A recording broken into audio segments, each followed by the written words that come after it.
Live from the Findlay Toyota Studios, it's Cofield and Company on ESPN Las Vegas.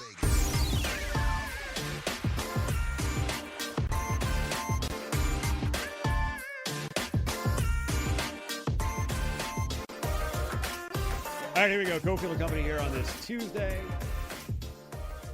I'm not ready to go. Why? What, I didn't prep? I got up late? No, I prepped. I'm ready. But I am so fired up coming in today. What is this, June 16th? June 16th to about, I'll say August 1st. This is the best time of the year to do Sports Talk Radio. It's Cofield, John Von Tobel's in, James is here in the Findlay Toyota Studios. Now, if you're driving around, you're listening, you're like, what? I mean, 2 championships got handed out. Nothing's going on until football. All you got is baseball. John, you have heard the Cofield broken record for years. You were on the show when? What was your first year? Like when I stole you from Koken and Humans, which was not the case. I don't have personnel decision power here. 2014. 2014. You've been around that long. And, yeah, I can be a broken record on stuff. And I'm telling you, every June I say the same thing. Because, let me take a deep breath. This time of year is liberating. There is no structure. There is not anything we have to talk about. We do whatever we want. And I think it's when we're at our best. So I think we have a great show on the way.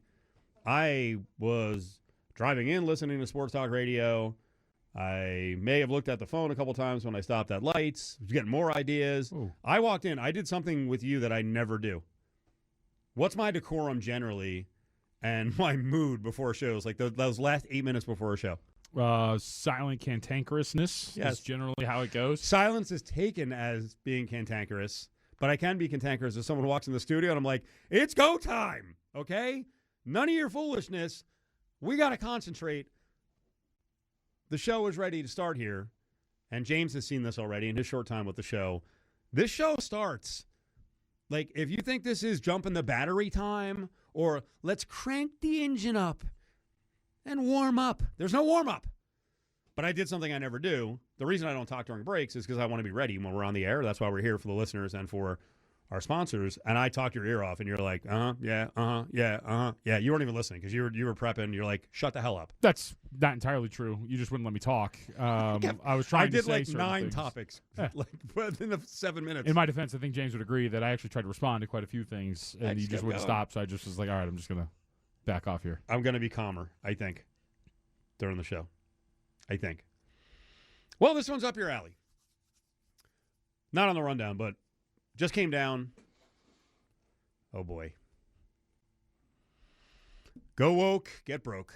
Another disaster of a year for the NBA and the NBA Finals. Oh, here we go. 24.8 million people watched Game 5 between the Knicks and the Spurs.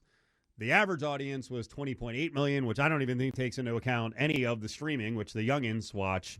Yep. 20.8 million on average is the biggest audience since 1998 NBA Finals with Jordan, with the Jazz, with Jordan going for the second three-peat. Go woke, get broke. That whole crowd is silent. No, they're not. They've been. What angles are they going to? No, they're not. What are you talking about? Actually, You're they an have idiot, they have a great angle, but what they don't realize is they're actually buying into what the NBA needs and wants. Well, I mean, I don't know what the angle is, but I think you're an idiot because Clay Travis pointed it out. The reason why this is saved is because Donald Trump went to Game 3. Oh, that's an angle. Yeah. No, you know what are you talking about? Is that right? Donald Trump showing up and Adam Silver extending the olive branch to the right side. Right as in directional, not as in correct. Although I could feel that way. Don't assume. I could feel that way too. That is what saved the association. This season, Steve, was on the decline. It was flatlining. It was the chimpanzee and the meme in the hospital bed. It was about to die. That's what we heard all season. We heard it locally over on Raider Nation Radio. JTTB loves the load management thing and how it's you don't watch the league is falling apart. My favorite thing too is 25 million for the Knicks and the Spurs, and the highest average audience since 1998. Which for a lot of you, that's the year you point back to. that the NBA can never get back to. Back in my day! You sound really old when you do that. But my favorite thing is, because this is what happens on social media, when things like this happen, right, which is, hey, a lot of people watch the NBA Finals again, and you guys are all wrong about this. They'll just go, fake, not real, nope, those aren't real numbers, and then they just plug their ears and go, la, la, la, and then turn around and ignore it. We've known this for a while. And play the same fiddle next year. Correct. At the beginning of the season, the middle of the season. And, well, it's funny. We even had somebody respond to us the other day on a thread on Twitter, to which I responded to, because our friend Chris over in Naked City said something along the lines of, like, like the ratings are doing well or something. Right. And we had a listener respond with, oh, great, like, you beat the NFL draft one time. It's like, why is the first off, the barometer, what's funny about these detractors is the barometer is always the best. Right? It's hey, you didn't beat the best and most popular sport in the country, loser. And it's like, yeah, nobody is. Let's compare, and I know it did well, but let's compare the NBA Stanley Cup final numbers to what the NBA just did. Yeah. And let's have that conversation, because there was a lot of people, and I think we played the clip on here of the dude over on Barstool. The NBA is unwatchable now. I don't really watch, but it's awful. Right.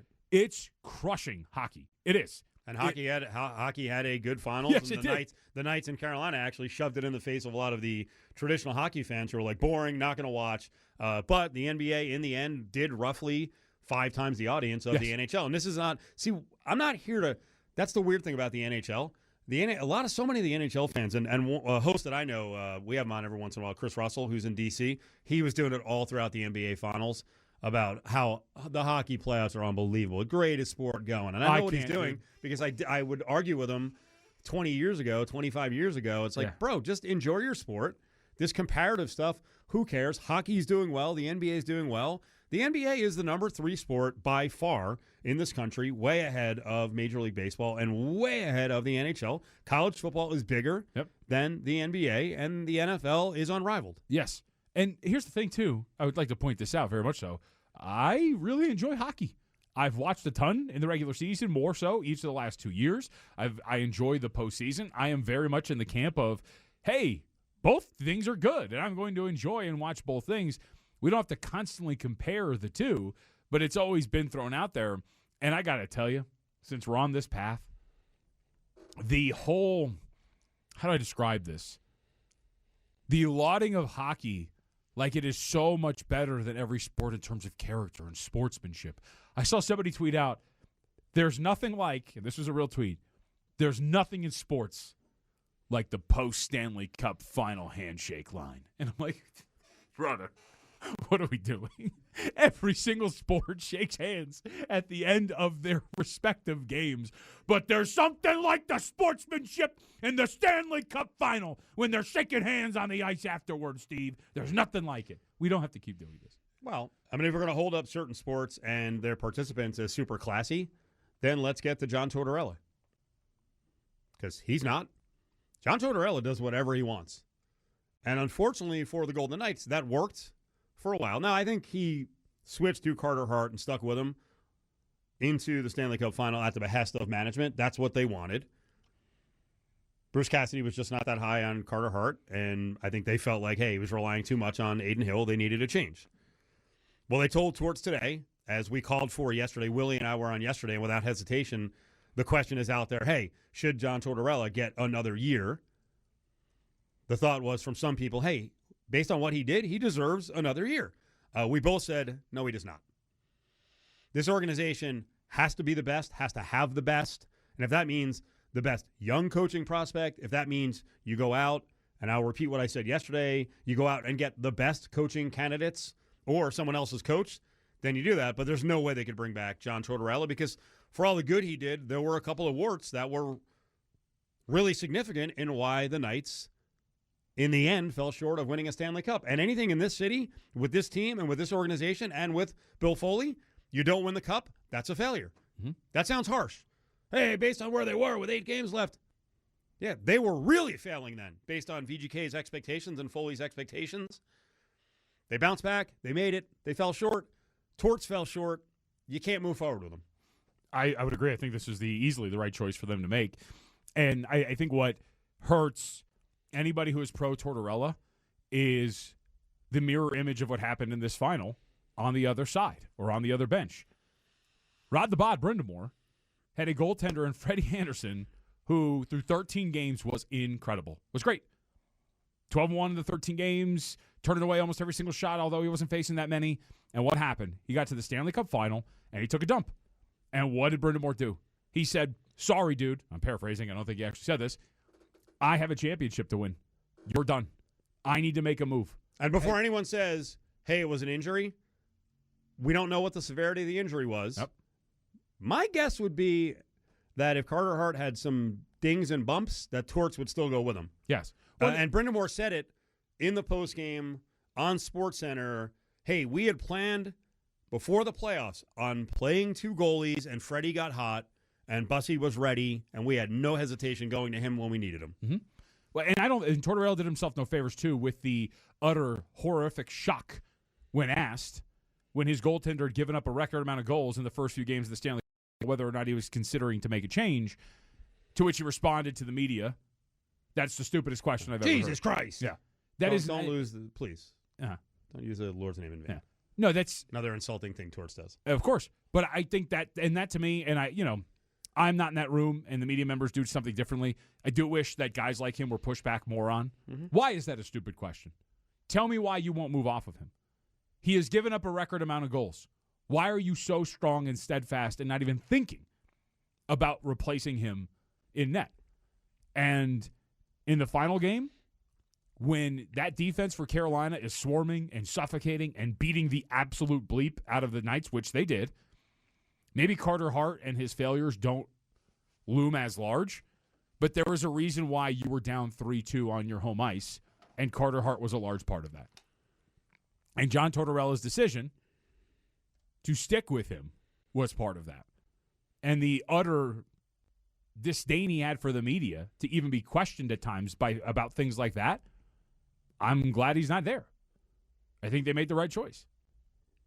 And now they will do a great search. They'll go out and get who they think is the best candidate. I will repeat again later in the show. My desire is go and get the best, hottest coach, looks-wise, body-wise. But coaching really well right now.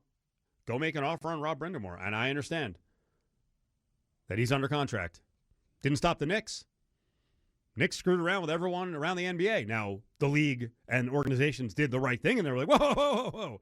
You're not stealing our coach, you arrogant. Mm-hmm. But Dolan and Leon Rose and the Knicks got a lot of guys, a couple extra years and some raises. By the way, that's part of the game. It's part of the subtle game of screwing over the opposition. Make Tom Dundon pay.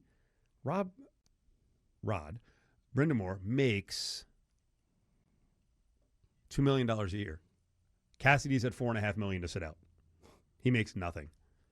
Go and screw with him. Yep. Why not? All right, more on VGK, more on Torts. Moving on. Torts was not fired. This was a deal that went through whenever the season ended. So anyone out there who says he got fired or even relieved of his duties, they've elected to move on without Torts as part of the organization. Reminder, this week, some great music going down at Treasure Island in the Treasure Island Theater on Thursday. Get your tickets at treasureisland.com. The 80s, 90s groove. Iconic music from the 80s and 90s. Performances by Calloway, Rico Suave, woo-hoo-hoo, El DeBarge Jr. Tickets start at $40. You can call TI box office at 702-894-7722 or treasureisland.com. Doors open at 7 o'clock. Great show at the theater. 80s, 90s groove this Thursday at Treasure Island. Now back to Cofield and Company on ESPN Las Vegas. All right, later this hour, Adam Hill. He's in town. I had no idea where he was. We booked him today, but it's a rare opportunity to get him in studio, so we'll do a couple of blocks with Adam. He doesn't know that, but we'll extend talking to him. We got UFC to get into and then some takes on the back end because he was at the White House. He was one of like 20 people who were cage side. That was all the media they let in, and Cofield and Company and ESPN Las Vegas, Adam Hill, and the RJ. He was cage side, so Adam's coming up in about 20 minutes. So I don't know how you felt watching the NBA final when the Knicks won. I assume you weren't that pleased. I I think most people are kind of into the Knicks championship. I'm not. And it kind of re-energized me. I don't like the Knicks, and I especially don't like the fans. Now, I like some of their fans. Like Dustin Swedelson was on last week with us. You know, he's like a tried and true kind of a miserable guy, or at least he plays that. John Sasenti came on with us. You know, John grew up sometime in New Jersey, but is from Brooklyn. So I know some Knicks fans that I like, but most are insufferable. They are the worst. Sure. And there's always this arrogance with New Yorkers because they puff out their chest and we're like, hey, we're the toughest. Or what do you always say about what they would say about LeBron? Never going to the Knicks. Oh, right. You come here, you prove you're the king of New York. Yeah. And when I said you should be begging him to come. Right. You're not tough enough. Yep. You passed on us again. You're not tough enough. Can they sound like bigger wimps? This is simply a sampling. And you haven't heard this. This is what they did all day long on WFAN radio. Host to host to host. Like no different takes. This is pathetic. This is New York media talking about Wemby and the physicality of the finals. He did himself no favors. He comes off as a childish baby who can't accept losing, who cries, who talks about everything else besides the fact that he's part of the reason they lost, that they got outplayed. There's nothing but excuse making. And then on top of that, there's the dirty antics. There's the feet. You could watch it too. It's one thing on the closeout. He looks down at his feet when he puts it under Brunson. He's looking down at where his feet are when he puts it underneath Brunson. He got away with everything. He was privileged in this series. They let him get away with anything he did. New Yorkers are the wimpiest fans. That guy, I don't want to take personal shots, but I probably will. It was some guy, C-Mac. I don't know who he is. I'm sure he's doing well. But he's basically like young Francesa. You could hear it in his voice. Victor Wembanyama is dirty and you're afraid of him. I mean, they just on and on and on with the dirty stuff. He is a dirty player. He is. There's no doubt about it any longer. So I think of dirty or not dirty with Wemby. He is. I think of the pass off his teammate's ass. Mm-hmm. I think of missing a game-winning shot in game 2. And now I think of the free throws. After he's taunting Mitch and saying, I'm in your head. Meanwhile, based on you choking down the stretch, it looks like the garden's in your head. Right. That's what I think of when I think of Wemby in the NBA Finals. I think of all of these kind of negative thoughts. Yeah, that's the guy, Evan, who does the show with Tiki. Yeah. And it's always like, hey, oh. Tough. Everyone's real tough. Keep going. Like, I cannot stand this guy. I hate his outfits. I hate his face. Wow. I hate his hair. I hate everything about him. I just think he's just like such a try-hard, curated. When he goes to the park and he's drawing in the park with his friend, he's like sketching a bush, basically mush, push, punch, whatever, our best player. Our best player. That's the guy, Jacoby, who I don't know where he came from before doing that show with Jalen Rose, but I guess, is he at the Ringer now? Yes. I hate him so much. Keep going. He's not even close to being the face of the NBA. His dirty play was awful. The way that he elbowed, obviously, in the second round, Naz Reid. I mean, look at this. It's disgusting. And he was getting away with on-court murder during the NBA Finals. What happened with Jalen Brunson throughout the course of this series was just awful. Getting away with whatever he wanted, right? I mean, dirty play, nonsense, what he did with Brunson, what he did with Katz. I mean, this is a dirty ball player. Adam Shine, 53 going on 77. A dirty ball player. Former Visa employee and friend of mine. Well, I understand most of what Adam does is a bit. But I got to tell you, the elbow, looking back on it again, the elbow to Naz Reid that they're all flipping out about, wasn't that bad. He's 7'4", and he swung his elbow, and Naz Reid, in response, threw his head back. Can I tell you that little gritty, gutty Cofield, when I was in school, right? And I love playing at open gyms and intramurals and all that. And I'm not saying I was a high-level player, but I played aggressive because I was small. And I see one of the female basketball players, right? 6'4", 240 pounds. LaTanya Johnson comes on the floor, and I'm like, all right. Like, hey, I got to box her out. And there was a point where I was just like, up with the elbow, doubled her over, and she looked at me like, what is going on? Like, basketball's going on. Basketball. Okay? And when you're 7'4" and someone's 6'9", you're going to get hit in the face sometimes with an elbow. You want to get underneath the guy? Then you get hit. But these guys, like, come on, it's Rucker Park, and you're from New York and New Jersey. What is this wimpy stuff? Keep going. I just wonder, is the rest of the NBA viewing public starting to look at Wemby in that way? He's a cocky ass. He's a cocky ass. And he's a dirty player. And that video of him, flying through the air with his leg trying to stomp on OG Anunoby's knee is insane. Like what is the explanation of that? He's a giraffe who's being thrown around. His balance is not great. He lunged towards, because he got pushed as he did throughout the series, at OG Anunoby, and it's like, he was trying to break his leg. That was Gio. And I'll answer the question for Gio on the front end. Hey, the rest of the country, do they? No. Some do. But you know what we're all united on? We hate you. Not Gio. We hate New York. Because of this. Because you puff out your chest. And you claim to be tough guys.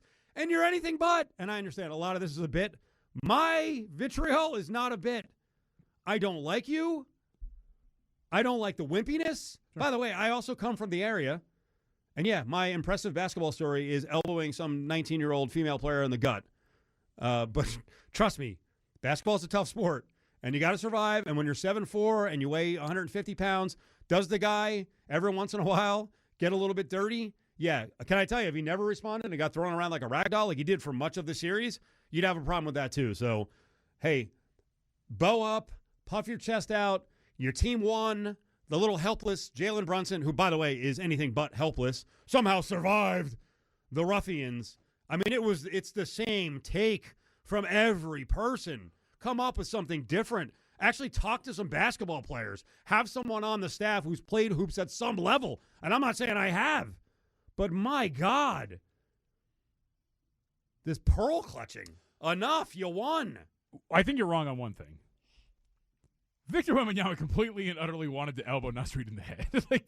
I don't think there's really any question about that. It's part of the game. Yeah, I mean, there's times where it's part of the game, and there's times where Victor Wembanyama was frustrated, saw that Nasrid was there, and threw an elbow into his skull. Trust me, it doesn't matter. Nasrid is from Asbury Park, New Jersey. He can take an elbow to the head, unlike these New Yorkers. Right, and I think, but your overall premise to me is sound in the sense of what I get tired of when it comes to New Yorkers is that arrogance that you're discussing. We always say, you can't make it out here, right? All of the time. My favorite phrase about the New Yorkers, you show them a piece of gum, they'll teach you how to chew it. Like, this is the way you do it out here. You wouldn't last in these streets. And yet, all of this, and even to the extent the New York media, I will tell you right now, I can do New York media because that's all it is. It is faux outrage and screaming into your microphone with no sense of nuance or detail. Well, you guys over how you're discussing. I'm sorry to cut you off. You guys over at VSiN have brought in some New York and New Jersey people. Sure. And what happens when you go at them? Oh, I mean, they wilt. They will. Of course they do. Of course they do. And by the way, to the point of being tough, and this isn't real toughness, every New York guest we have, I open with, I hate your city. Yeah. I hate your people. That's off-putting.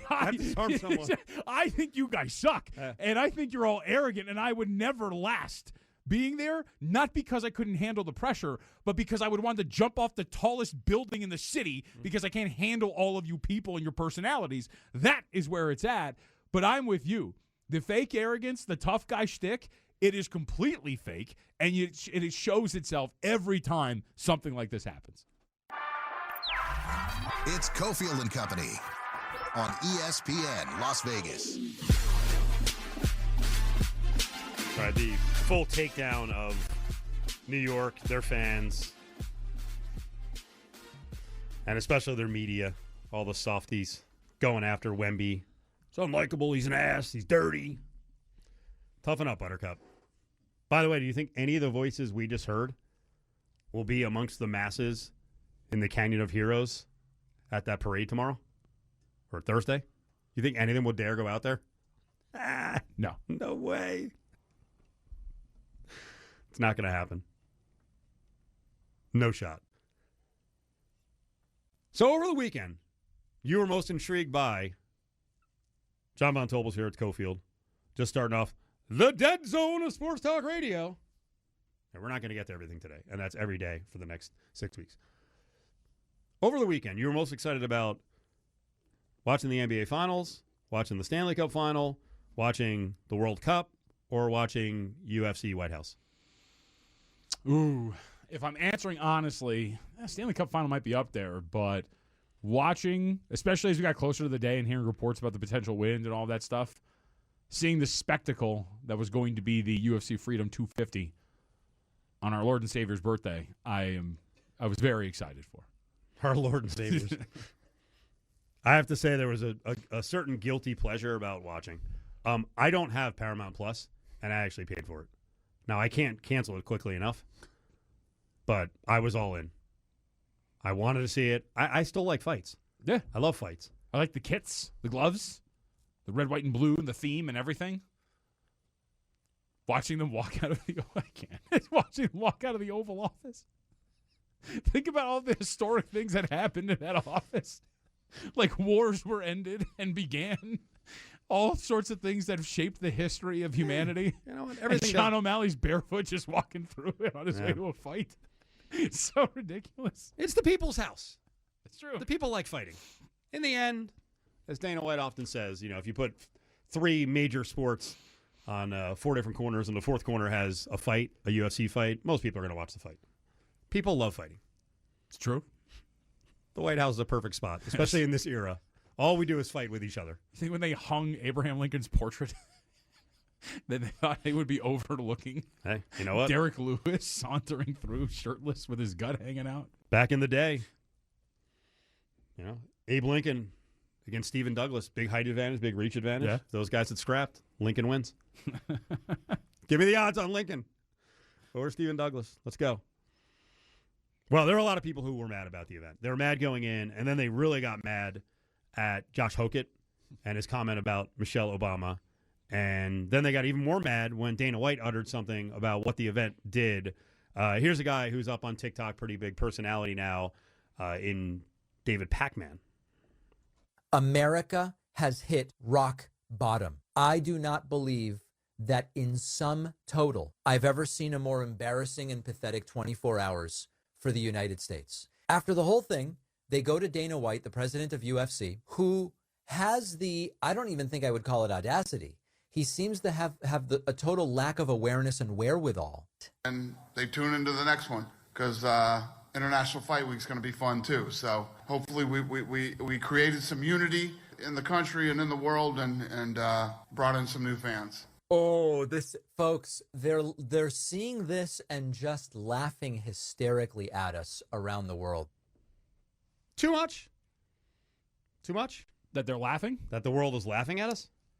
I don't think so. I mean, I think there's quite a bit of the world that's laughing. I mean, what do you mean by the world and whatnot? I think a lot of people think it was a little goofy in watching what this was. I also think it's hilarious that you can hear what Hokett said and then with a straight face come out there and said, you thought you unified people. I don't believe that what Hokett said about Michelle Obama bothered Dana White that much. Now, he came out and said he doesn't like that stuff. I don't know that he specifically, we'll find out from Adam Hill when he's on here in a couple minutes. I don't know that he specifically addressed the actual comment. I don't think that comment bothered him that much. I think it goes back to last week when we discussed the politicization of this and how Errol Helwani was like, leave politics to the side. This is celebration of mixed martial arts. No, it's not. It is political, and you can't avoid that as much as you want to just tell me that that's the case. And it's the same thing here. You don't have to not care about it, not like it, whatever it is. When you have one of your key fighters who scored a big win and was, I guess I wouldn't say a forward-facing fighter, but people knew who he was because of his antics before the fight card, saying what he said and then coming out afterwards and saying what unified people. No, you didn't. And you knew you weren't doing that. So I just think it's more of the angle of, I won't be outraged about the comment. I have my thoughts on it. I think it's inappropriate. But to come out and say, man, we brought people together today. No, you didn't. And you know you didn't. So why do you do that? I don't understand why that is. And I don't understand why people are rushing to say it was true. It wasn't. Yeah, I watched fights. It was cool. I like fighting, just like you said. Thought the spectacle was ridiculous and watching a fight outside. I think it had some effects on some of the fights and whatnot. But to play that card of we brought people together when one of the big moments of your fight card was insulting a former first lady? No, you didn't. There were so many people I saw reacting to it, and especially the Hokett comment. The one that got me a little bit was former Shyster, a leader of the Marlins who ripped off Miami to the nth degree, who's now a regular as kind of a business baseball insider for Le Batard, and that's David Sampson. He was really annoyed about it. Michelle Obama is a man. Am I right, America? Tell me again how anybody in our country thinks it's okay to have done that. It's binary. Either it repulses you or it amuses you.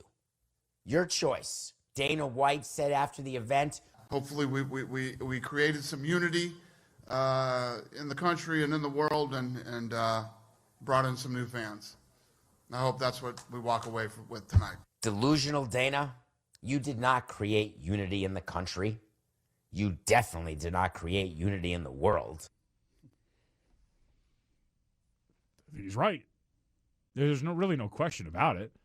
And even the addition of the world, because I didn't hear that part when Dana had said that, it's also just I don't know if arrogance is the right term, but the thought that a MMA fight on the lawn of a White House would do what? Did you think that there were people in warring countries that were like, what's the Michael Jackson when he puts the gun down from the soldier? Like, stop. Sean O'Malley's fighting right now, brother. Let's watch this together. Well, what are we doing? To Dana's defense, and we'll take a break here, and then we'll get the guy who was actually cage side on the show, Adam Hill, who's going to join us in studio. To Dana's defense, what he saw and felt was what was happening there. And traditionally, patriotism with flyovers and lights and things exploding, you mix in fights like that. That's a feel-good moment for him. So I'm sure he did feel like, hey, this is a great American moment. And he had said that in the months leading up to it, that this is not about Trump's birthday. It's about being part of America 250 and the celebration. Now back to Cofield and Company on ESPN Las Vegas. All right, we just started getting into UFC White House. It was quite the event. A lot of feelings on the event. Should it have been held? Some of the decorum of some of the fighters. The fights themselves were awesome. Adam Hill was one of, 20 members of the media who was allowed in. There were hundreds and hundreds who covered the event before the event. And on the night of, I saw Big Helen Yee. She's not big, but she's tall. Was over at the Ellipse. She was taking video over there. I don't know if the schmo was there. But first of all, set the scene. What was it like? Because you kept saying, this is incredible. The scene is incredible, and then you kept getting hate on social media. Yeah, I'm clearly MAGA. Did you get that? By everyone. I figured it was coming.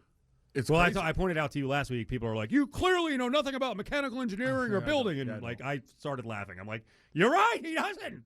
But because you thought the claw and the whole setup was incredible. Yeah, and by the way, jackasses, I did talk to people. I talked to the engineers and people that did it that said it was an unbelievable challenge. It took a full year to try to figure out how to do it in that amount of space.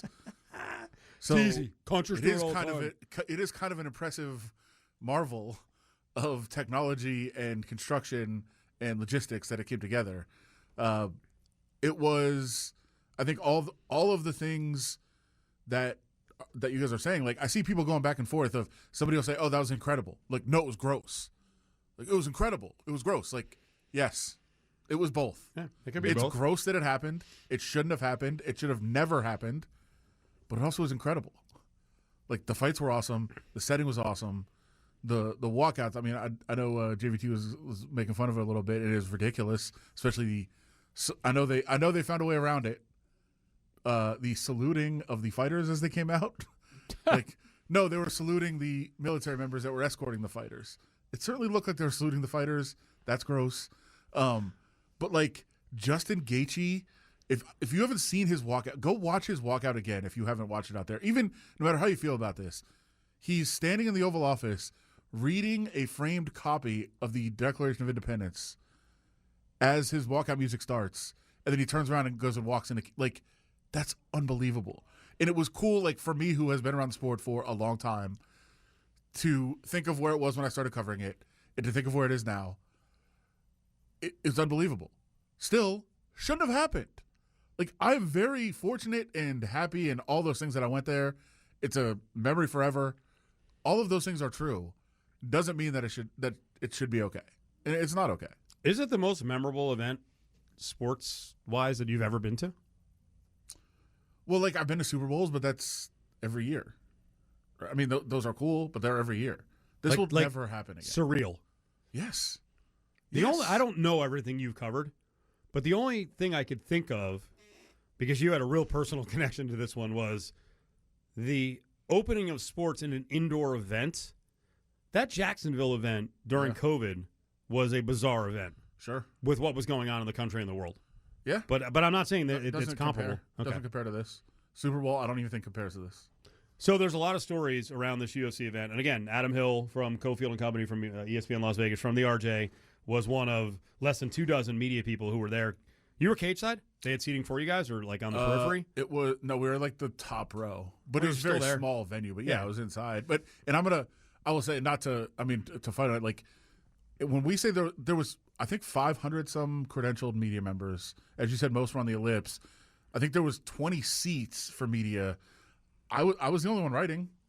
So I think it was like, there was a couple anchors from like, network news. There was some magazine people who were doing longer stories. Did you sit next to Nate Bargatze? No, and I didn't find out he was there until the next day. I knew Shane Gillis was there. I was trying to find him. But no, if I would have seen Nate Bargatze, I would have tried to find him and talk to him. But we had escorts everywhere.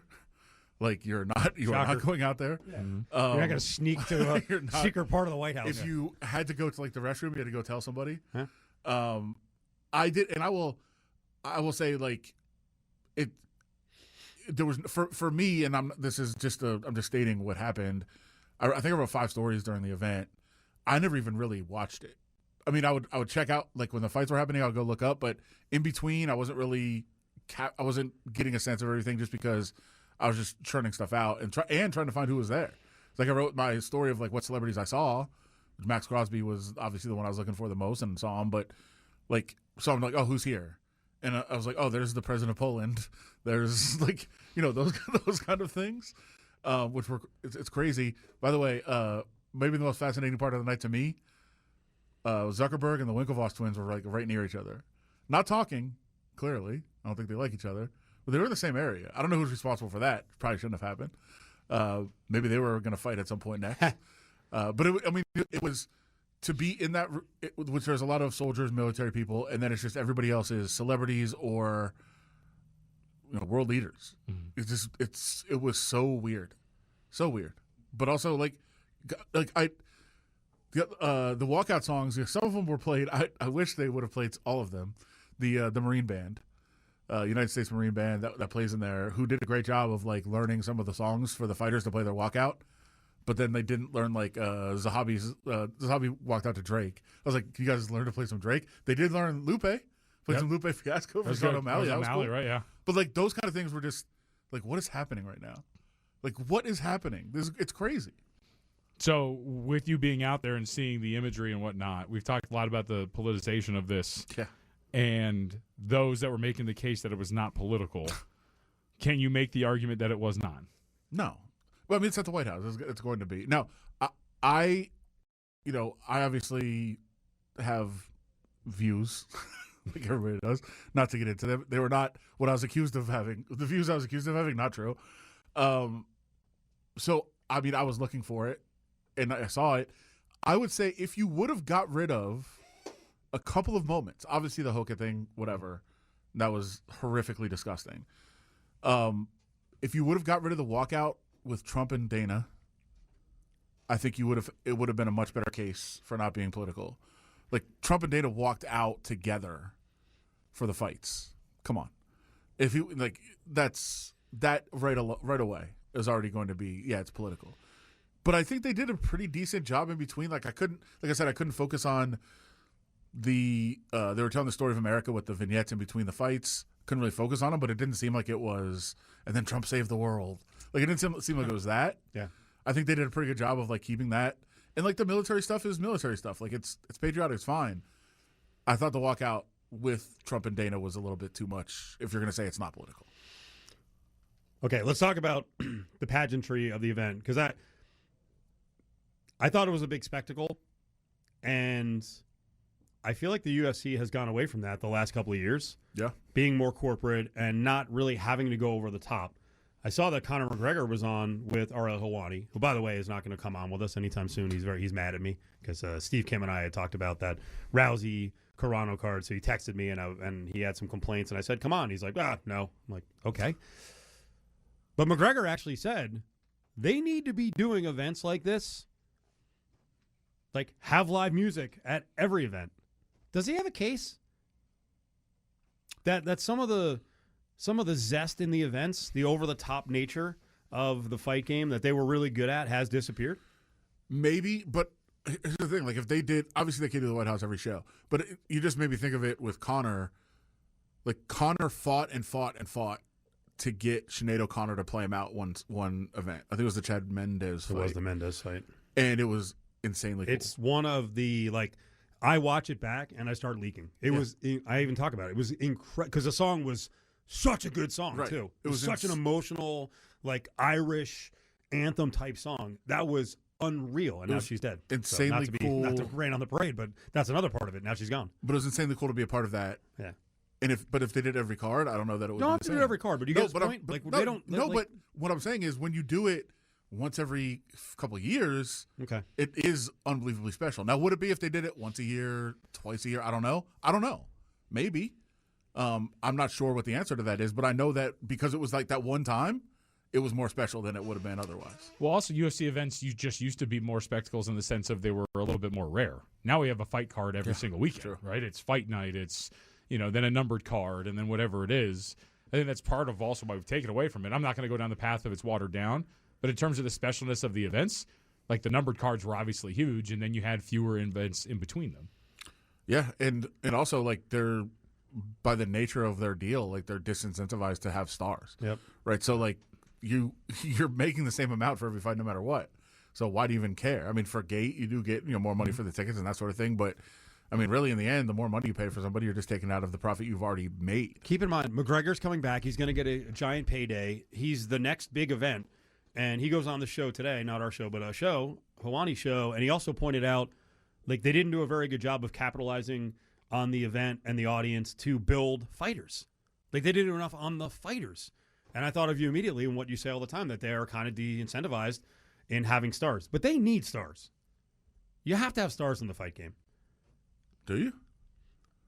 They have the money. That was another thing that got me. It's like Dana White's like, $60 million. We'll never do this again. Yeah, take the money and spend it on the fighters. Give us fights. Come on. Why would they? But they're also corporate now. But that's now. I understand that, and I guess he is tasked with that job to make money. But you're still a fight promoter. We will see at the end of this deal, like the last 2 years, that's when they'll test, right? Because for the first 5 years. What is that? 5 years from now? Yeah, for the first 5 years, it doesn't make sense to try to create any stars. The last 2, you're going to have to because you're going to be building into a new deal. So you'll be like, all right, just slowly move along. Oh, now you try to build up and create stars those last 2 years so that you have a reason for somebody to decide to do another deal. Adam, all those times he told us dozens of times, press conferences, face-to-face and interviews, all those times he said, the blueprint for boxing, we took it, we tore it up. They're using it. They've arrived. They're making big money. That's the bottom line now. Well, now and that's disappointing because now they're using it in boxing. We got 10 seconds here, and I mentioned it yesterday. I'll mention it again and again. The heavyweight division has so many guys to build great fights in and out of the UFC. Come on, put them together. It's Cofield and Company on ESPN Las Vegas and ESPN Reno. This hour every day is brought to you by Battleborn Injury Lawyer. 766-1400 is a call for anywhere in the state of Nevada. Number in Northern Nevada, 775-766-1400. Adam Hill, part of the company, of course, from the Review-Journal, was at UFC White House.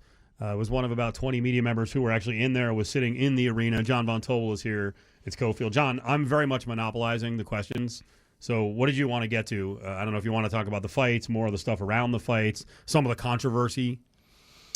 I mean, not necessarily. I think that one of the things that is pretty interesting that I don't know, maybe a lot of people who don't like mixed martial arts, the question I think would be is what is the magnitude of Gaethje's victory on that card? Well, we'll see what he does, right? I mean, there's a chance he retires. Yeah. And so at that point, now you're losing Gaethje if he does. I don't think he will. But if he does, you're losing him, and then you're losing Topuria as this invincible character.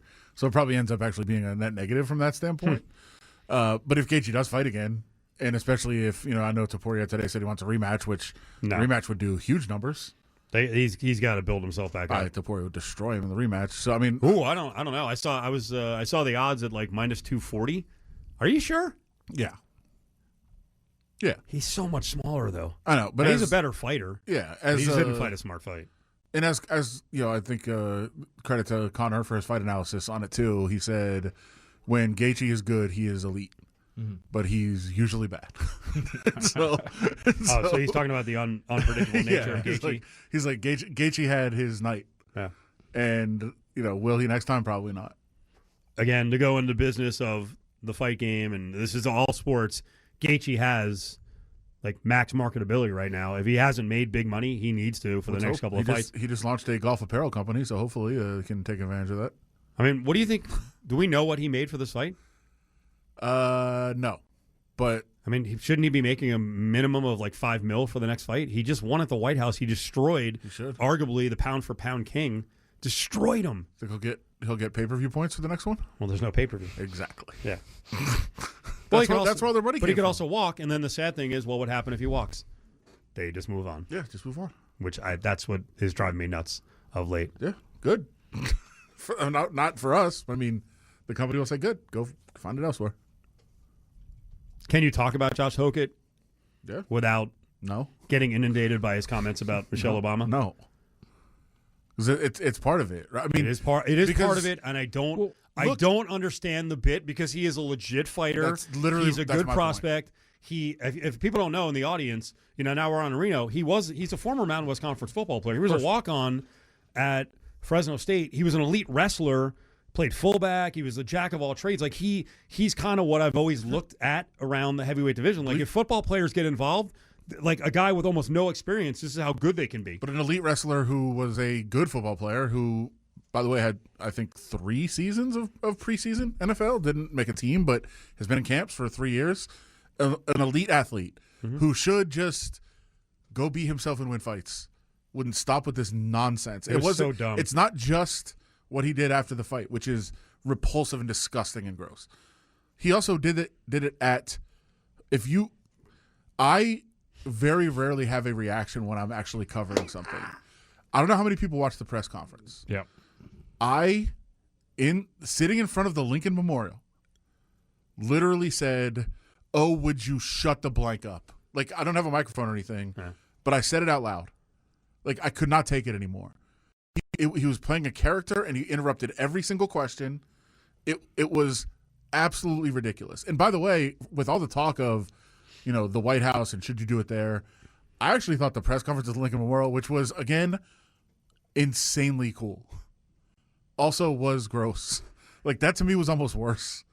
Like, Josh Hokett sat on the same exact spot where MLK gave the I Have a Dream speech and mumbled in his character about Ilia Topuria marrying a stripper. Like, why? Why? Say it if you want, I guess. But don't mumble it the way he's doing in this weird character. And he changes his character every event. It's so dumb and cringy and awful. He walked out acting like he was drunk at the weigh-in and then spit applesauce on himself to act like he was vomiting. Pretended to vomit. Yeah, I'm drunk. No, you're not. No. Did you guys see the stand-up routine? He wrote a stand-up routine for Media Day, and he came out and delivered it, and everybody just stared at him because it wasn't funny in the least bit. Yeah. He's like, "Wow, you guys, it's a tough crowd out here." And they're like, "You're terrible. Just answer questions, dude." Right. Who's People telling him actually want to know about you? Who's telling him that this is work? I mean, who is advising him? Yeah. Sean Strickland is being a voice of reason. I know. Talking about Hokett. He's like, "Bro, you're here. Stop." Yeah, you're here. And Strickland is a lot of bit as well, but not like this. Do you see the amount of military and National Guard it took to get Sean Strickland out of the... Yeah, what happened at the Fan Fest? Because it looked like it was like 13 guys dragged him out of the Fan Fest. They did. What did he do? Showed up. They just had orders to, he can't be near anything. Yeah, don't let him be here. Wow. A Patriot like that, getting treated like that on the 250? Yeah. But it's a side note, it's very minor. Is Derek Lewis should never get a main card ever again. Well, he only got it because he's, again, it wasn't political. He's Trump's favorite fighter. He's a fan favorite. Yeah. I understand he is. It's embarrassing. The last two fights have been embarrassing. for him. And I'm going to go back to what I said last hour. They've got John Jones on the outside looking in, and Ngannou's not in the organization. Tom Aspinall, I don't know if he's going to fight again because now he and Eddie Hearn are together. So you got 3 of the elite heavyweights. I think the heavyweight division goes like 7 deep. You could have all these fights in the next couple of years, make tons of money, a glamour division, and we're not getting fights. And I don't know, what are we going to have next? Because Cyril Gane looked great. I want to see Pereira stay at heavyweight. I just think he fought a bad fight. Is what we get like Volkov in a rematch against Gane with all these other guys potentially? We need Tom Aspinall to be healthy. That's kind of what we need. And to not, by the way, I'm all in support of him. He's fighting. Dana White is fighting with him too. I know. Well, I'm all. Well, he hired Hearn as his manager just to troll. Which, I mean, all credit to him. I love that, but it's also not going to help us get fights. He's also repping him so he can get more money and be treated fairly. I know. Someone's got to fight on her behalf. They're just not going to let him fight. Okay, one of the other big stories, and I have no idea if you saw this developing. What was Eric Trump doing with Daniel Cormier, and is Cormier going to last with the UFC, or is he going to get fired? It's very weird. Can you tell the story briefly about what happened?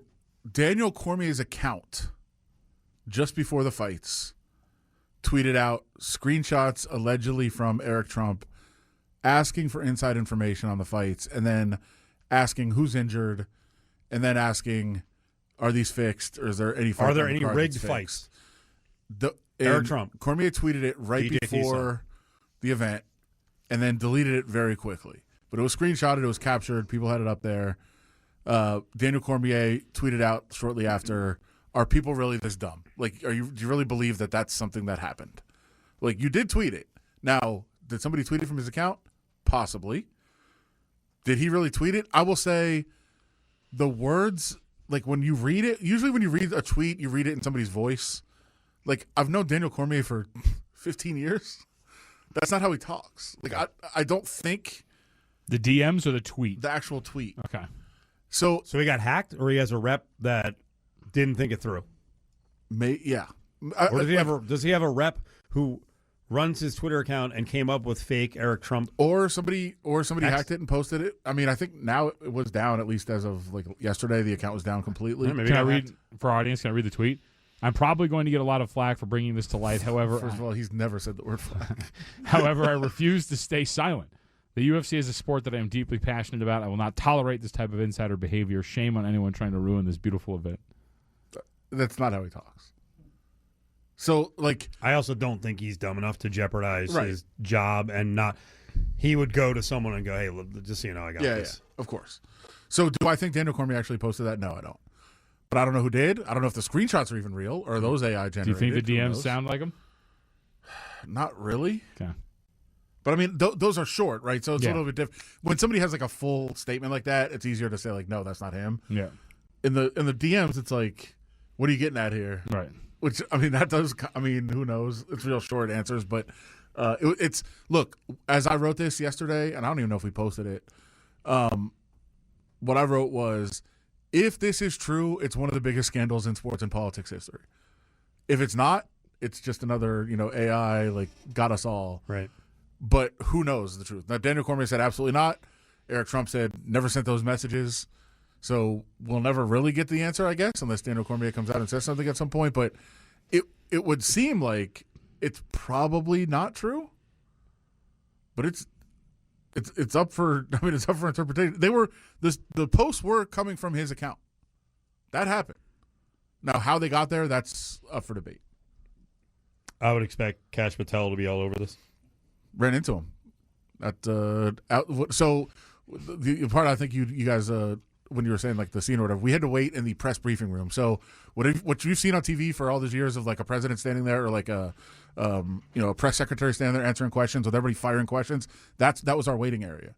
So we're like in there with the actual podium, and of course everybody else was taking pictures up at the podium. I did not. We were in there, and then By the way, you weren't there. You have no proof. Yeah. You need to take pictures at events.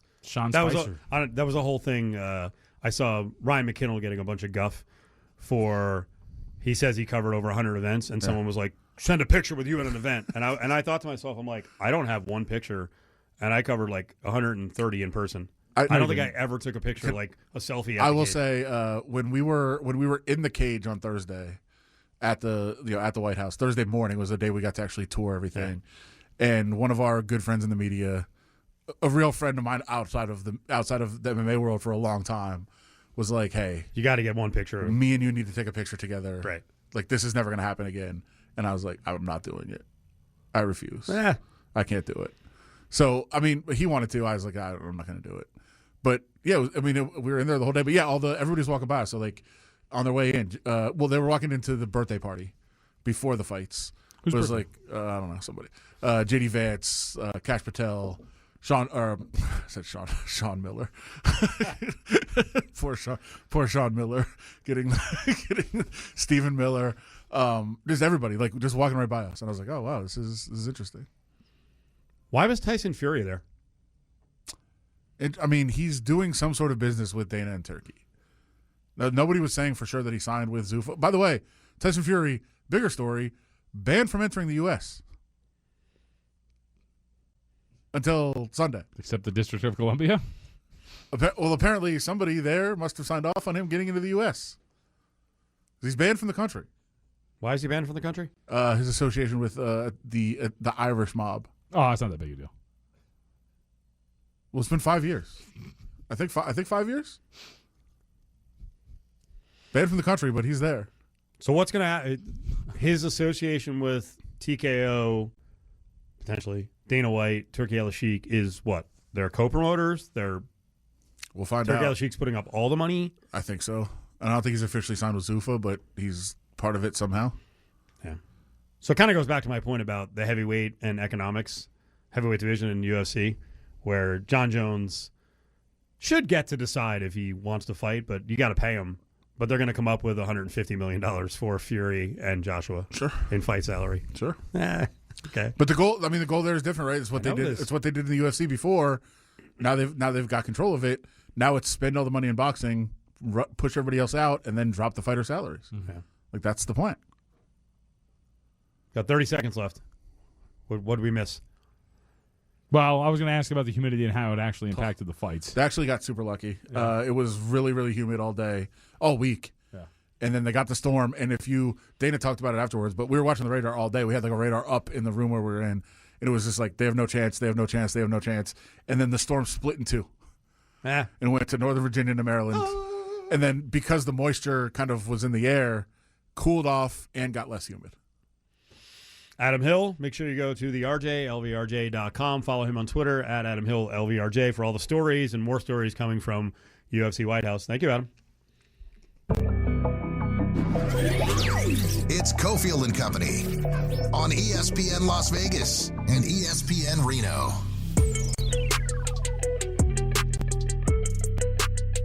We are kind of tracking what's going on in the World Cup as Norway and Iraq are going at it. Going towards the 57th minute, and Norway. This is in New England, right? Yes. At Kraft Stadium, as Norway's up 2-1 on Iraq. I just saw a tweet. Fox is frustrated by lack of World Cup coverage by ESPN. And the first tweet responding to it is, ESPN soccer coverage is a joke. I canceled my subscription a few years ago. Does anyone care about soccer? That's the question. And we know these are TV wars, so we get caught in the crosshairs. And right now on ESPN, all the talking head TV shows are going to be talking about the Knicks. That's just the way it is. Mm-hmm. Von Tobel, Cofield, and then Ray Kluever is with us from William Hill. Ray, what's going on? I don't know. I think the Norwegians are ready for a hydration break with the Scots and having fun out there in New England. There you go. Maybe a little tighter than we thought. I just want to break in. Are you making fun of their hydration breaks? Because a lot of people have been angry about these things. Yeah, I don't like the hydration breaks, but it's been kind of, I have to be honest. I mean, I've been hooked by the World Cup mainly because of the fans. I mean, the Scots in Boston with Norway and the Dutch taking over Dallas and all the great things they're saying about our country and how much they love and the hospitality of the people. I can't help but just be almost addicted to this whole thing. I don't like the draws. I admit it. I know a lot of soccer purists get mad at me because I'm not a soccer purist. I'm a competitive guy. I want wins. You either win or you lose. You don't play for a tie. But I understand the group stage. It's about just getting through and all that. But, you know, we have had so much action on the World Cup. It's really been pretty incredible. When you say so much action, can you give us a comp? Like, how does a single game do? How does a game like Mexico in their opening matchup do, considering the ties, especially in a state like Nevada, where there is a heavy Mexican population? What do those games look like? Can you give us a comp in terms of handle for some of these contests? Yeah, I'd say as big as we've probably ever had. Also, a lot of it has to do with, 35 states that have legalized sports betting, but it's been absolutely bonkers. I think Friday might break some records. We have the USA at noon here Pacific time, 3 o'clock on the East, and then Scotland plays Morocco that night, and I'm sorry, but Scotland's taken over the popularity contest in this country as far as soccer is involved. So, and then you have round 2 of the U.S. Open. I mean, I remember when I first got in this business, and I started working with Nick Bogdanovich, who you guys know, and Nick used to say the summers are great. You get a long break, you get time off. Well, this week is so almost confusing with everything going on. The College World Series has been somewhat lost. Mm-hmm. Major League Baseball, the White Sox and the St. Louis Cardinals are having years that nobody saw coming, and yet nobody's talking about it.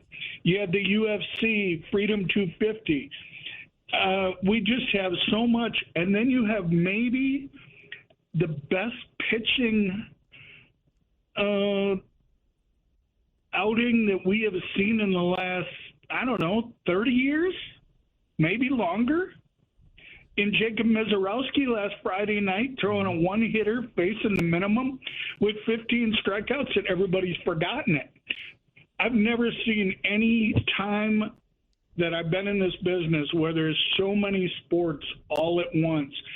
And it's proven to me again and again and again, if you had 2 chickens racing down the Las Vegas Strip, people would find a way to bet on it. All right, what about the results that we just saw in the 2 seasons that ended respectively? Knicks get a finals championship. The Hurricane beat up on the Knights to get a Stanley Cup hoisted out there in Raleigh. What were those results like for you guys? Terrible. The Knicks, just bottom line, terrible. The Knicks gained popularity throughout the entire playoffs and even at the end of the season, and it just kept building and building and building. And then the roof's still standing, but we're probably going to need to put some tiles on. And we did get some money back with the Hurricanes. That was a decent outcome for us. And with the Knights taking down the Avalanche, hockey turned out to be pretty profitable at the end of the year. What about the awards? Because I'm curious. I mean, you talk about the popularity of the Knicks. Brunson, the most popular player, ends up getting it, but he was pretty short pretty much the entire time. And then Stahl at one point was a pretty long shot to win that award in the first couple of games of that series. Yeah, I hate to say that we didn't even have him up for a while. Yeah. So people couldn't take advantage of it there for a while, but we did at the end. Stahl was a bit of a loser, but as far as the NBA, I mean, with Brunson, we did okay because if Anunoby had won it, it might have been really, really ugly. We may never book the NBA again, and I'm joking. And now we got, the NBA plays 12 months a year, so we got Summer League starting here very soon. Oh, yeah. So everybody can have their NBA fun in about 3 weeks. Before we move off the NBA really quickly, are you guys offering anything on the NBA draft next week? You know what? I don't think we got anything up right now. I need to talk to Dave Lieberman, the head of it, but we probably will at least have a number 1 pickup. If you want to put up a Dave Mara to be a top 10 pick at like 100-1, I'll take that. How about that? All right. Well, I'll look into that, and you're going to have to. He might actually be priced at minus 270 to be in the top 10. So don't do any research. Just hang it up. Just hang it for you. Okay, we got it. We do that all the time anyway. It seems at times. So we're ready for you. Ray Kluever, oddsmaker with William Hill, joins us every Tuesday. All right, what do you guys rolling out for the U.S. Open? Well, I think the U.S. Open being, in all honesty, my favorite major. The course is so tough. I just watched a video of DeChambeau trying to hit a ball out of the rough, and the ball went probably no more than 4 feet and stayed in the rough. It's more like hay than it is rough. This course, you could have a 3-shot lead, and it's not safe. It is absolutely ugly. This is going to be, if you want ugly golf and you want to feel like, why don't the pros ever struggle? Watch the U.S. Open this week. You'll see them struggle. I think the winning score will be over par. I really do. I think +1, +2 might be the winner. It's like Don Johnson in the movie Tin Cup, man. Take another par, and he'll go, yep, and I'll take 18 of them at the end. That's exactly how they need to play this. The drivers are going to be put in the bag a lot of times because if you get in the rough, you've already got a bogey, and it could get really ugly and get worse.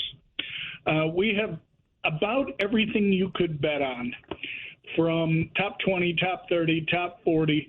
We have an area called Top Finish Parlays that is probably as interesting as anything for the recreational bettor to go in and have some fun, throw $5, $10 down, maybe hit a home run. We got round finishes, make the cut. Will there be a hole-in-one? Just something real simple. Will there be a hole-in-one? William Hill has just an unbelievable menu. Anthony Celeroli did a hell of a job of getting up everything that we could for this major, and it's the third one. I don't know who you guys got. John, you got a lean? You going to bet anyone? I've got a couple of ideas. I mean, it's hard not to go back to Tommy Fleetwood after what he did back in 2018 here, and Ray, he has been my white whale since then. I had him that year. He sets that record on Sunday but falls just short. I think it was 2 over that he ended up finishing behind Koepka. It's hard not to include him on this or a guy like Scotty in some way, shape, or form. But I think for sure Tommy Fleetwood top 10 is going to be in my pocket. I think what you really need to do is find out who the best lag putters are. Yeah. These greens are absolutely huge, and you're going to have some 90, 100-foot putts. And can they get down from there is going to be key. You're going to see 3 putts. And obviously the wind, I mean, it's been talked about all week, but the wind is going to play a big part in this. Weather as a whole, they're predicting rain tomorrow afternoon. Winds are going to be anywhere from 20 to 30 miles an hour, and they've even shown balls being blown off the green after they've been sat down. So who knows what's going to happen? All I know is it's going to be fun to watch, and it's always a great Father's Day on Sunday to be able to watch. So, Ray, sorry to cut you off. We got 45 seconds left. Just wanted to get your take on the Brendan Sorsby saga ending. I mean, obviously there's a lot of stories here related to the gambling part of it and what happens with the NFL. Someone's going to draft him, and someone's going to spend that pick to get him in the supplemental. Yeah, but where do they pick him, and will it be in the first or second round? Believe it or not, supplemental can go 2 rounds, and they don't want to give him top dollar. Me personally, I don't think he's in the top 5 quarterbacks if he was in college right now, and I think his football career will be over very soon in the next 24 months. So I don't think it really matters. I really don't. I don't have him in the top 5 of this year's staff. I think he was only worth maybe 3.5 points, and only because their backup hasn't played a whole lot, but it'll be interesting. Texas Tech has still got a very extremely easy schedule. Ray, we appreciate it. We'll talk to you next Tuesday. All right, guys. Always great talking to you. Have a great day. There he is, Ray Kluever from William Hill. He's one of the odds makers. You can beat the heat with some cool cash for betting on sports with the William Hill mobile app. With the William Hill Cash Rewards program, you can earn up to $500 in cash. Earn summer rewards points for mobile wagers made until August 31st. Win or lose, you can earn even more rewards for parlays, teasers, and then those same game parlays.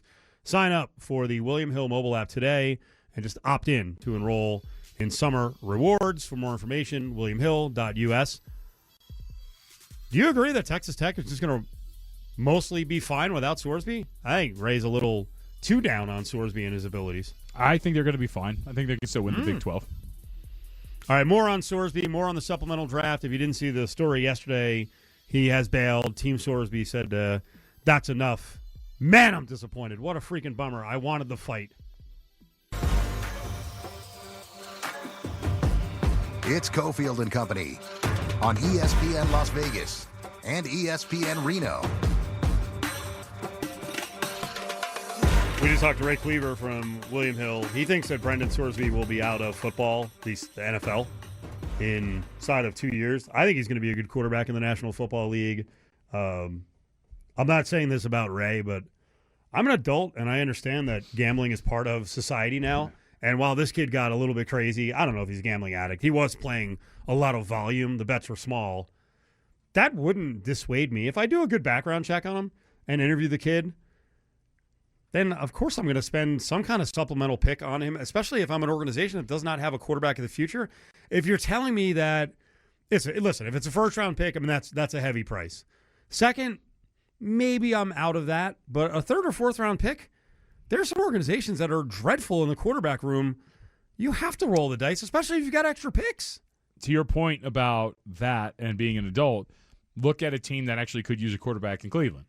So Todd Monken, when this stuff comes down, immediately goes down like, it's a slippery slope. Don't really want to go there.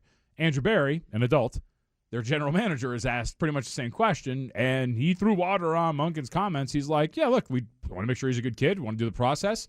I'm not necessarily saying we would be involved, but you're not necessarily turning him down because of what has happened here. You're making sure you investigate him as a person and to see if maybe this is a mistake or not. And guess what? The Browns could use a quarterback. Yep. You like that room? Yeah, right. I mean, listen, what Monken did was profess confidence in his room, but it stinks. It's awful. There's nothing there. It's Shedeur, Dylan Gabriel, and Deshaun Watson. And Taylor Green from Boise and Arkansas, who's a long-range project. Right. I'd take a shot with Sorsby. I still have my questions as to whether or not he's going to be that good. It doesn't sound like I'm as high on him as you are, but I mean, for the Jets, if it's a fourth-round pick, or for the Dolphins, if it's a fourth-round pick. What's wrong with the Jets? You don't like the quarterback depth chart of Bailey Zappi and Geno Smith and Kate Klubnik? No, I do for this purpose, which is lose. This year, it's beautiful. But I also can't put all the eggs in the basket that they'll lose enough games and finish in a position to get Arch Manning. Right? There's nothing guaranteed. No. You can win a couple extra games and jack yourself up and then not be in position. So, and there's probably, the Rams already made the selection. They already used the 13th pick to get Ty Simpson. There's organizations that have old quarterbacks. You're telling me the Steelers better get 900 quarterbacks until they find one. They got Drew Aller. They're fine. Okay, I'm glad they got him. And Will Howard should play. They should be tanking this whole year.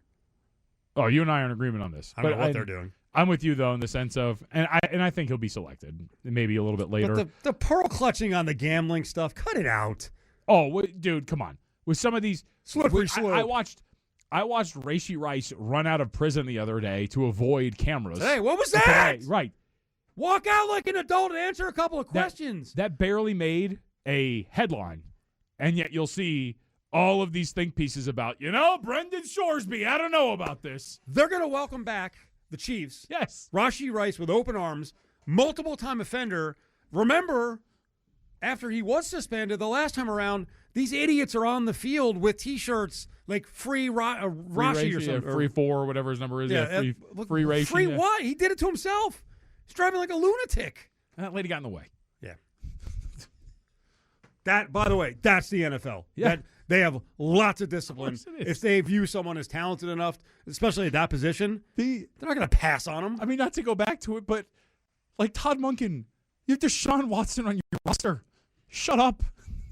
The comment the other day from Watson was like, some stuff was kind of in the way when we were here at Cleveland the first couple of years, but we've worked through that. Have we, Deshaun? But Sorsby, Monken, it's a slippery slope. Don't know about that. Stop. It's amazing. 364-1100, 364-1100. Let's get you guys hooked up with a pair of tickets to the Battle for Vegas on June 27th, coming up in just a couple of weeks.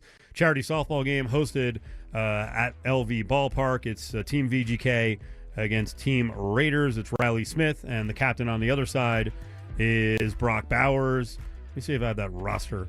Let's see. Eric Stokes, Kwity Paye, Jack Besh, Jalen Naylor, Jonah Laulu, all part of the team. Ooh, Kirk Morrison. Wait, is he playing too? Well, you can get tickets right now from James Pear. 364-1100, 364-1100, caller 7. This traffic. It's Cofield and Company on ESPN Las Vegas and ESPN Reno. Von Tobel and it's Cofield, ESPN Reno, ESPN Las Vegas. Glad to have John here because he's so good with the NBA. Knicks win the title over the weekend. We played the insufferable radio folks and media folks from New York and their takes on Wemby and how dirty he is and how he's the villain of the NBA now. And the conclusion from that was, just like it was before, is while those folks believe that everyone hates Wemby and hates the Spurs, no, we hate New York because of you guys. Because of the fans. You're annoying. I thought this angle was pretty interesting on how the Knicks got the job done in terms of the organization build, and it makes a lot of sense. Because they just won a title, and I will say, in spite of Jimmy Dolan. He's a terrible owner. And forever, he would meddle. He would get in the way. I believe he prevented free agents from giving the Knicks a chance and a real look. Because his reputation stinks.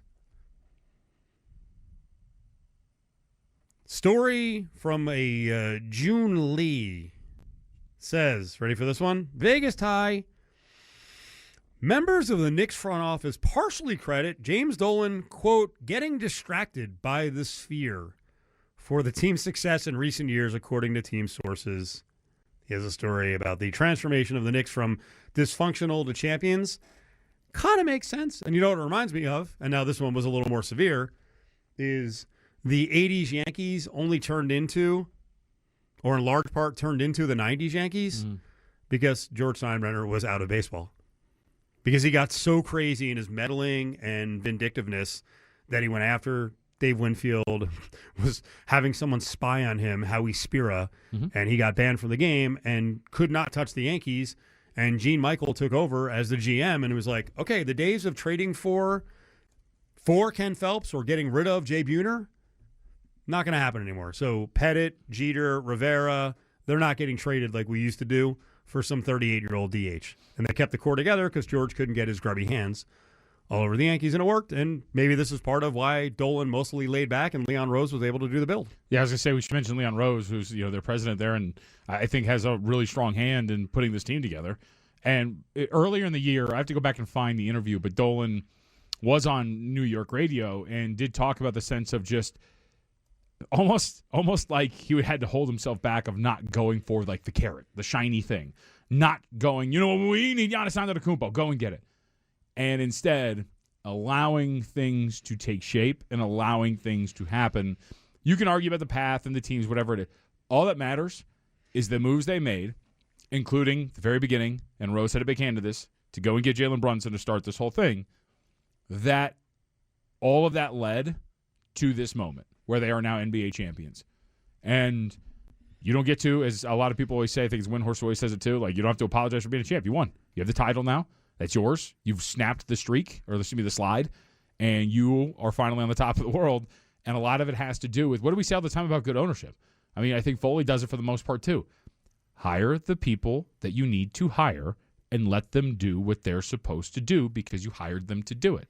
And a lot of successful franchises in any sport have that commonality. And with that, as much as I'd like to believe that we really know what we're talking about and we influence decisions, don't let us influence decisions.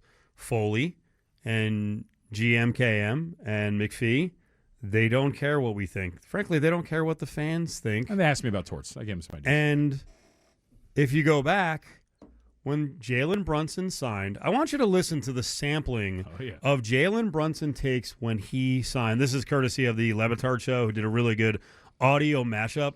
Listen to how much media people thought the Jalen Brunson pickup was absurd. Jalen Brunson isn't the answer. It's an awful idea. And for what? To go all in hopes of signing Jalen Brunson? And by the way, he's not a 1. I'm not even sure he's a real 2. And I worry that they're gonna look at Jalen Brunson. They're like, wait, we spent $27 million a year on this? The saddest sweepstakes ever. The Jalen Brunson sweepstakes. Is Jalen Brunson one of the 10 best point guards in basketball? Maybe he's 10. I don't think he's top 10. I mean, he might not be top 14. I don't think this is a move that puts them into playoff contention. But, I mean, do we think Brunson is a guy that is going to bring them to a second-round playoff series? He's not. Stephen A., Nick Wright, Michael Wilbon, Dan Patrick, Chris Broussard, Mad Dog. All hated Brunson being a pivotal move by the Knicks. I don't think they understood. Good job, fellas. For those who don't remember, too, prior to that, he was obviously with the Mavericks, had just come off a postseason, which he had averaged over 21 points with 3.7 assists and 4.5 rebounds per game, 46% from the floor, shot about, 34% from three, so not great, but had helped lead them to the Western Conference Finals. And you could say, well, Luka was there. Luka got hurt during that run. And Brunson was a very big reason why they had made it to the Western Conference Finals. You saw it all over. And it's a brilliant move because, again, for those who do not remember this aspect of it, Harlem Vulgaris, a big sharp bettor who had found his way into the Dallas Mavericks front office, was part of the core of folks in Dallas that said, we can't pay him that much. And they let him walk. And he was willing to take less. And instead he walked. He went to New York. Took another pay cut later, and the rest is history. I know you don't necessarily believe in this, and correct me if I'm wrong, but I do think certain cities you need a certain mentality, and I think Brunson's mentality is perfect for New York when sky is falling every day and the highs and lows are treated like just panic moments. Mm-hmm. You just watch Brunson, just even all the time, on the floor, just calm. Like, he's perfect for that market. He was obviously very productive in Philly at Villanova. There are certain players who don't thrive in atmospheres like that. He does. He does. And actually, I thought that was kind of a microcosm of what this season was and this postseason run was for the Knicks. And this is kind of like, I guess, an inside baseball thing. But if you're a big basketball fan, you were watching the media availability. Watch the Knicks media availability throughout this entire postseason. They were great. They were honest about certain situations. They never got too high, never got too low. They were always kind of saying the same things over and over again. And I thought it peaked when they go up 3-1. They come back and they beat the Spurs. And he's essentially asked about, hey, you're one win away from a championship. And statistically, 3-1 series, it's only been upended one time. You know, how does it feel to essentially be this close to actually doing it? And his response was, there's something to be happy about. It's 0-0 when we go back on the road. And that was great. And then what happened? They came back on the road in Game 5 and they beat him. Whether it's him or whether it's all of these guys, OG Anunoby, Josh Hart, when you saw them, Karl Anthony Towns, all just get on the same page and understand each other. It goes back to I was able to remove the New York aspect of this just because the guys on this team were actually really likable dudes. And it speaks to they were not homegrown New York guys. I know there's like personal ties, but they came from all over the place in terms of their basketball careers. This was not a homegrown team drafted and developed by the Knicks. And that's what made it pretty unique. I cannot remember the year. It's obviously a long time ago. I remember doing Sports Talk Radio at this moment when the Knicks were so dysfunctional. The New York Daily News had a back page that said the biggest mess in sports. And I remember the visual of Larry Brown at the practice facility on one end of the gym talking about one of their players and the player on the other end. Like, basically, there was like this Cold War going on, and they were basically mother blanking each other. I'm looking back at an old story when, this is old, when was on Cold Pizza, because that's the promo at the bottom, and the Knicks at the time had Steve Francis and Stephon Marbury. That was the Knicks. Mm-hmm. Like you said, star hunting and just awful mixes, and then egomaniacs like Larry Brown at the end of his career. He wasn't the right guy. Yep. That was the Knicks. And we should also, I think we have hit it on this show, but it's worth pointing out, going back to Rose and the decision-making and the sky swap, getting rid of Tom Thibodeau was the right thing to do. Brilliant. Absolutely brilliant. And it ties into, I think, a little bit of what we just saw here. Success be damned. Back-to-back conference semis and a berth in the Eastern Conference Finals, screw that. That's not good enough, and we see what is transpiring, and we see that we believe that you're limiting what we are doing here despite the success. And Knicks fans, to a man, 95% of you hated the Mike Brown hire. You love Tibbs. Good call. Again, don't listen to fans. Don't listen to media. I would love if they listened to us all the time, and I would love to be right all the time. But as I've mentioned a billion times, stealing the line from the sports pig, I am paid to have opinions, not to always be right. And I'm wrong a lot. Outside of OG Anunoby and Jalen Brunson, I think every Knicks fan probably wanted to get rid of everybody else on this roster at some point. Yes. Karl Anthony Towns, get him out of here. Mikal Bridges. After last year? Yeah. Mikal Bridges? Yep. Mikal Bridges, get him out of here. He's terrible. Yep. There's so many guys on this roster. Maybe Deuce McBride. They do like Deuce McBride. It's amazing. So maybe Miles McBride was one of the three that did not it. The old Knicks were a disaster. The new Knicks are a good organization. You know what organization's not a disaster? And this is the time to panic, according to us and fans. The Spurs are not a mess. So I don't know what they're going to do with De'Aaron Fox. I don't know that you have to get rid of him. Can he acquiesce and be part of a three-man backcourt and take a back seat at times to the young guys? Here's Kendrick Perkins, and Perkins is like, get rid of him if you can. I strongly believe that they have to move on from him right now. And it's not because he had a horrible finals. It's not because he had some horrible moments in the NBA finals. It's because that's Dylan Harper's spot. You got to find a suitor. And the crazy part is, I don't know if it's a team out there right now that's going to be willing to take on a De'Aaron Fox contract. No one will take De'Aaron Fox. I mean, talk about prisoner of the moment. Yeah. I guess his argument is because he's owed over $60 million each of the next however many years are left on his contract. That's the NBA, though. Mm-hmm. Salary cap, going back to the ratings, folks, breaking news, salary cap's going up. So taking on a De'Aaron Fox wouldn't be the craziest thing in the world for some of these teams. He's still a productive player. By the way, pop quiz. Who led the NBA Finals in total assists? De'Aaron Fox. He has still got some aspect. He's got still some skill set that is going to be coveted by teams. I would agree with the sentiment of, look, I think you need to turn the keys over to Dylan Harper quicker than before. But that doesn't mean De'Aaron Fox would have zero role in the team. You can have more than one point guard. And by the way, you can play all three together at times if you needed to. They're not 5'11". No. They're all guys who were 6'3" to 6'5". Now, I think they should use him as a chip in some sort of a deal. Maybe it has to be a three-way deal.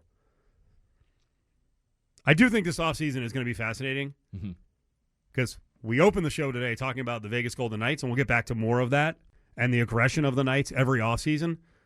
The Spurs are in a race. And I know Wemby's only 22, but I don't know if he's going to be a productive player when he's 28. He's gigantic. He's 210 pounds. I'm trying to win now, and guess what? In my conference, there's another organization that has 900 picks just like I do and lots of tradable assets. OKC's going to do something. So the Spurs need to do something. Of course they do. What would you rather see the Spurs do? We'll build on this with John Browner, who's coming up in the 5 o'clock hour. Spurs go and tweak by adding LeBron James, or Spurs go and make a mega deal and get Giannis? What's the better idea? You can text in your reaction, 702-364-1100. That's our text line, 702-364-1100. NBA insider John Browner, Sporting Tribune, will join us on what the Spurs and OKC should do this offseason. 1100 AM and 100.9 FM, KWWN, Las Vegas.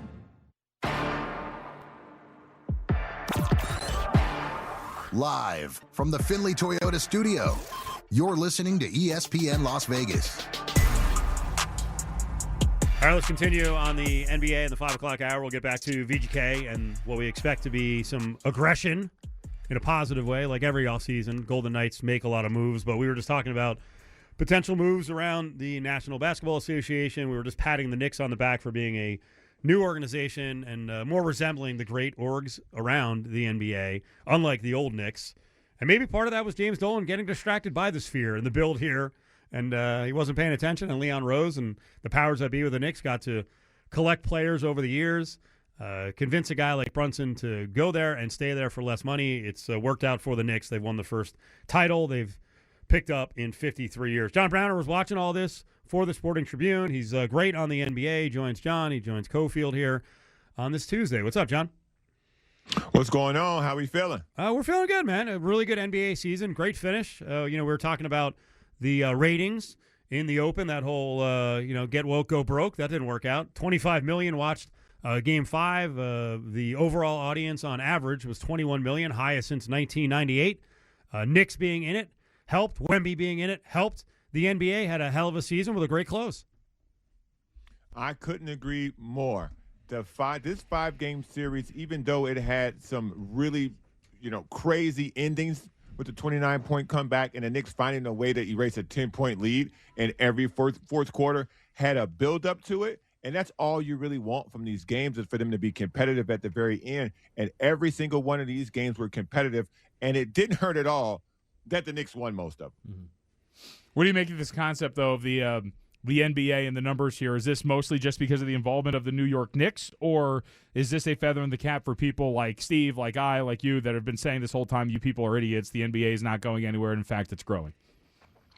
If anybody thought the NBA was going to fade away because of whether it be politics or just their general dislike for the players that are the foreign guys who are now leading the league, they should be ashamed of themselves, because these guys are great basketball players. At the end of the day, what you want to see is the sport played at its highest level. We got to watch a freak of nature reach the peak of the game at 22.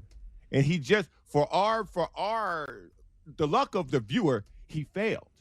Because now he can only be better. If Wemby is what we all think he is, the failure will only turn him into a monster. He will not choke going forward, because I believe he completely choked this thing away. Well, he had help, but I believe his talent and his ability to just jump out of the screen when you watch him on television gives him a presence of a guy like Michael Jordan or like LeBron James or like Steph Curry. From a visual aspect, he's so enticing to watch. In addition to the New York Knicks, the NBA absolutely succeeded in this. This season has been a dream come true. Wemby played it healthy. LeBron had a great year for the Lakers. Steph Curry popped up here and there. And at the end of the day, you got the Knicks to win the NBA championship, which in any sport, a New York team winning a championship, whether you like it or not, appears to be good for the league. I'll read a headline for you and see what you think. From the Daily Knicks blog, Tom Thibodeau deserves a sincere thank you for making the Knicks title possible. Get out of here with that. Get out of here with that, man. Let this guy go, man. Let this guy go. Did they give Tony Dungy a ring after Gruden won it? Like, what are we doing? Let Tom Thibodeau go do whatever it is he's doing. He coached the guys too hard. They didn't like it. His formula doesn't work. It's been at 3 different stops, Chicago, Minnesota, and New York, and he won't adjust it. So just let him go. Let him go. Yeah. Okay. No. My answer is no. One of the things, speaking of coaches, and people can't let this go either, Mitch Johnson in the postgame has talked a lot about, hey, essentially, like, we dictated the series. I think it was the way that he described it. And I think he's right. I think people are misconstruing his comments, and I think they're comparing it to Kenny Atkinson's analytically, we should be up 2-0. Those are completely different statements. What did you make of Johnson's thought of, because I think it's pretty clear what he was saying. We blew this. We led by double digits in every single game. The win probability, he didn't say this, was immense for all of them and every single one of them. These Spurs blew this, did they not? There are certain things we should say that coaches should never say. Kenny Atkinson is very high on that list with analytically we should be up. And Mitch Johnson should be very careful about how he speaks going forward. Yeah, they controlled the game. I thought their game plan was A+ defensively. I thought it was a B+ offensively. But they still should have won these games. I think Mitch Johnson should probably be fired. He won't, because the Spurs don't work like that as an organization. And Mitch Johnson is a hand-picked guy by R.C. Buford and Greg Popovich. So they're not going to quickly dismiss him. But you could clearly see his inability to not have been in those situations before hurt the team. Keeping De'Aaron Fox in the game when he was clearly not rising to the moment while Dylan Harper was, and them not adjusting on the fly, was a clear indication that behind the scenes, someone else was helping Mitch Johnson prepare for these games. Because they started every game beautifully. But when they got hot, he needed to make adjustments during the game, he didn't. But here's Mike Brown, who I'm not a huge fan of, but you got to give credit where credit is due. Mike Brown was throwing everything he had off that bench onto the court like a card dealer, just hoping to hit 21 somewhere, just hoping to hit the river. And time after time, he did with the player, whether it be for 2 minutes or for 8 minutes or for 4 minutes. He was doing that, and Mitch Johnson couldn't for the Spurs. And that was really the difference in the series, in my opinion. Who are they going to get that's better, though? I always kind of disagree with the thought of a guy should be fired, especially after winning the Western Conference. And why don't we talk about players in the same light? I mean, Victor Wembanyama, down the stretch of a game in which they blew a historic lead, was missing free throws, had made 3 shot attempts, had completely shrunk in the moment as well. Because if you, and I'm glad you asked me that question, because if you're in this situation and you've got your best player is 22, the other one's 22, the other one coming off the bench is 20, this is probably one of the better opportunities for a head coach to have his imprint on the game. Jalen Brunson is a grizzled veteran. He's done things in this league. OG has been to the finals before. They had players who could be on the court and know what to do in tense situations because they've played in so many games at that level. Not championship level, but they've played in very tight games. You've got a 22-year-old kid in Victor Wembanyama, and you as a head coach, you have to get him in better spots with the ball. Now, if he doesn't score, now that's on him. We turn our fire towards him, and he does deserve a lot of blame.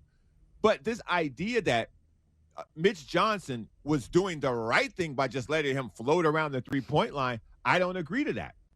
Him doing the right thing by letting De'Aaron Fox just kind of give game after game away. Like, this 29-point comeback doesn't happen without De'Aaron Fox wearing a Knicks jersey underneath his Spurs jersey. Like, it was a wild thing to watch. Mitch Johnson never make any adjustments. So when you ask who's better out there, that's a great question, but that's a Spurs question to answer. And the answer may be no one. The answer may be another year of Mitch Johnson learning from that. But in my opinion, with Victor Wembanyama and his health and these young guys where NBA now, the contracts dictate how long someone stays there, I think it's very important that they figure out what they want to do with Mitch Johnson and De'Aaron Fox, because I believe it was a mix of those two that really cost him an opportunity to be the youngest finals champion in NBA history. John Browner, Sporting Tribune, with us here in Cofield and Company at Browner's podcast up on X. Actually, the best, to be honest with you, the best candidate to replace Mitch Johnson if they were going to do it, I think just took the job in Orlando and Sean Sweeney.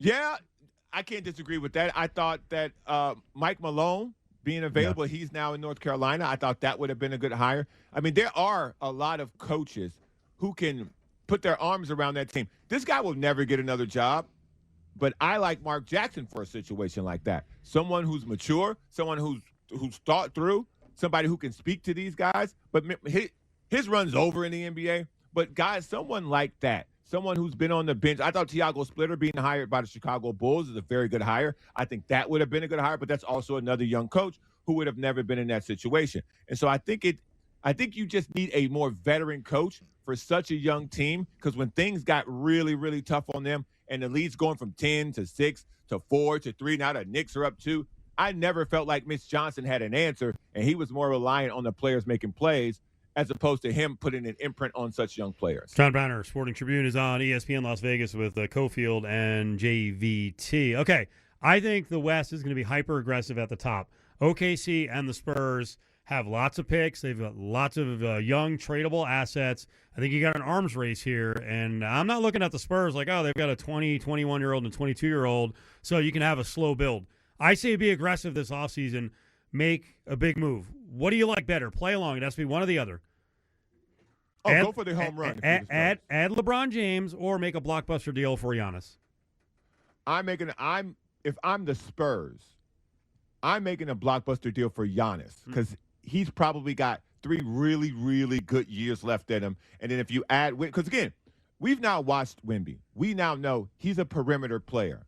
He can go inside against non-physical teams, but as each series got more and more physical, he tended to drift. Now, again, I don't know if that's more coaching and him not having a spot to get through for Mitch Johnson or the staff to have a play for him to call.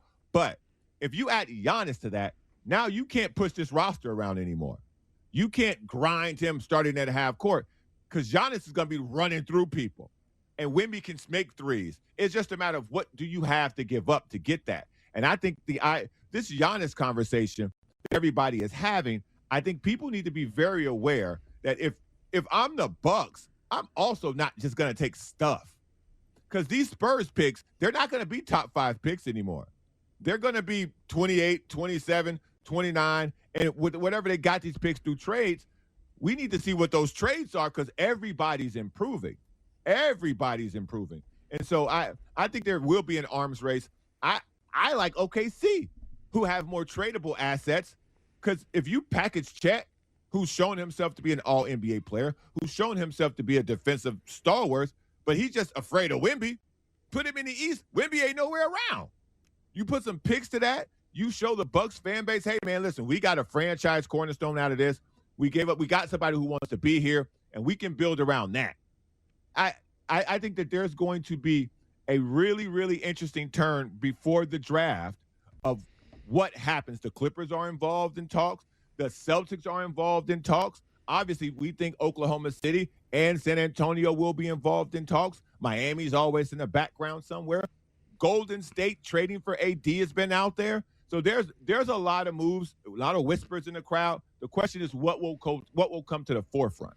John Browner is with us here on ESPN Las Vegas. He's working with Sporting Tribune, the Sporting Tribune, at Sporting Trib up on Twitter. William Hill Sportsbook odds here in town. Best team in the East, the new Boston Celtics. Celtics are actually 6-1 to win the title. Knicks are plus 750. Pacers are 20-1. You just mentioned, a bunch of those teams in the East can be aggressive and make some ads. Speculate. Who do you think will be the best team in the East at the beginning of the season next year? That's a very tough question. That's a very tough question to answer because I don't know what the Celtics are going to do with Jaylen Brown. I don't know what the Pacers are going to do with Tyrese Halliburton and how he looks. They've added Zubac. They still have the pieces that took them in Siakam to the finals. Those guys, that team is pretty much still intact. There's what happens with Milwaukee? Where do they send Giannis to Miami? Does he stay in the East? Do the Washington Wizards do something with AJ? They take AJ DeBonce at number 1 with Trae Young and with Anthony Davis if they don't move him. The East is a very interesting, enticing layout, but it's just too early to really put your money on anyone because I don't think the Knicks are going to get anywhere near repeating. That's just my personal opinion. I thought the NBA has had a different champion now, I think 7 or 8 years in a row. Mm-hmm. And I think that unpredictability will continue next year as well. Follow John up on Twitter at Browner's Podcast. Okay, we'll close on some wild card topics based on some stuff you've been talking about the last week or so. Give me your thoughts on Brendan Sorsby now having to bail on Texas Tech in college football and potentially go in the supplemental draft. I think this is bad. I really think this is bad for the sport. If you really believe that this kid, man, let's call him a man, is in college football, and you have all these players having their name and likeness, the university's name and number, all on these betting apps, which I'm not opposed to. I bet every game. But if you're going to have these kids having someone make money off their likeness, isn't that what the NIL is supposed to be? The universities, the conferences, the NCAA, they're getting money from whether it be DraftKings or Prize Picks or you name it. They're taking in money from these places, and this money ain't getting to the kids. And so the fact that this kid made this crazy, I think it was like 8,000 or something like that, these amount of bets, that signals he has more of a problem. But the fact that he had to go into the supplemental draft because the conference was talking about not playing Texas Tech. Like, grow up. You're taking money from these gambling sites, but now you also want to hammer a kid for getting himself involved in this. This is a very serious subject that the NCAA really needs to get their arms around. Because if you think more kids aren't doing this, you're a fool. He just happened to get caught because he was so ridiculous with it. But this is now a part of American sports as the actual game is, and I mean betting. We used to see, don't bet on baseball. What happened to Pete Rose happened because back in the day, they absolutely kept betting separate from the sport. Now they're woven together. They're in bed together. And as a public, we need to adjust to it. The NCAA needs to adjust to it. And they need to figure out a way to move forward where these kids aren't so heavily penalized. He clearly isn't ready for the NFL, but now it's forced on him. because Texas Tech politely said, hey, man, listen, this is too hot for us. You got to go. Second wild card topic with John Browner on Cofield and Company, ESPN Las Vegas.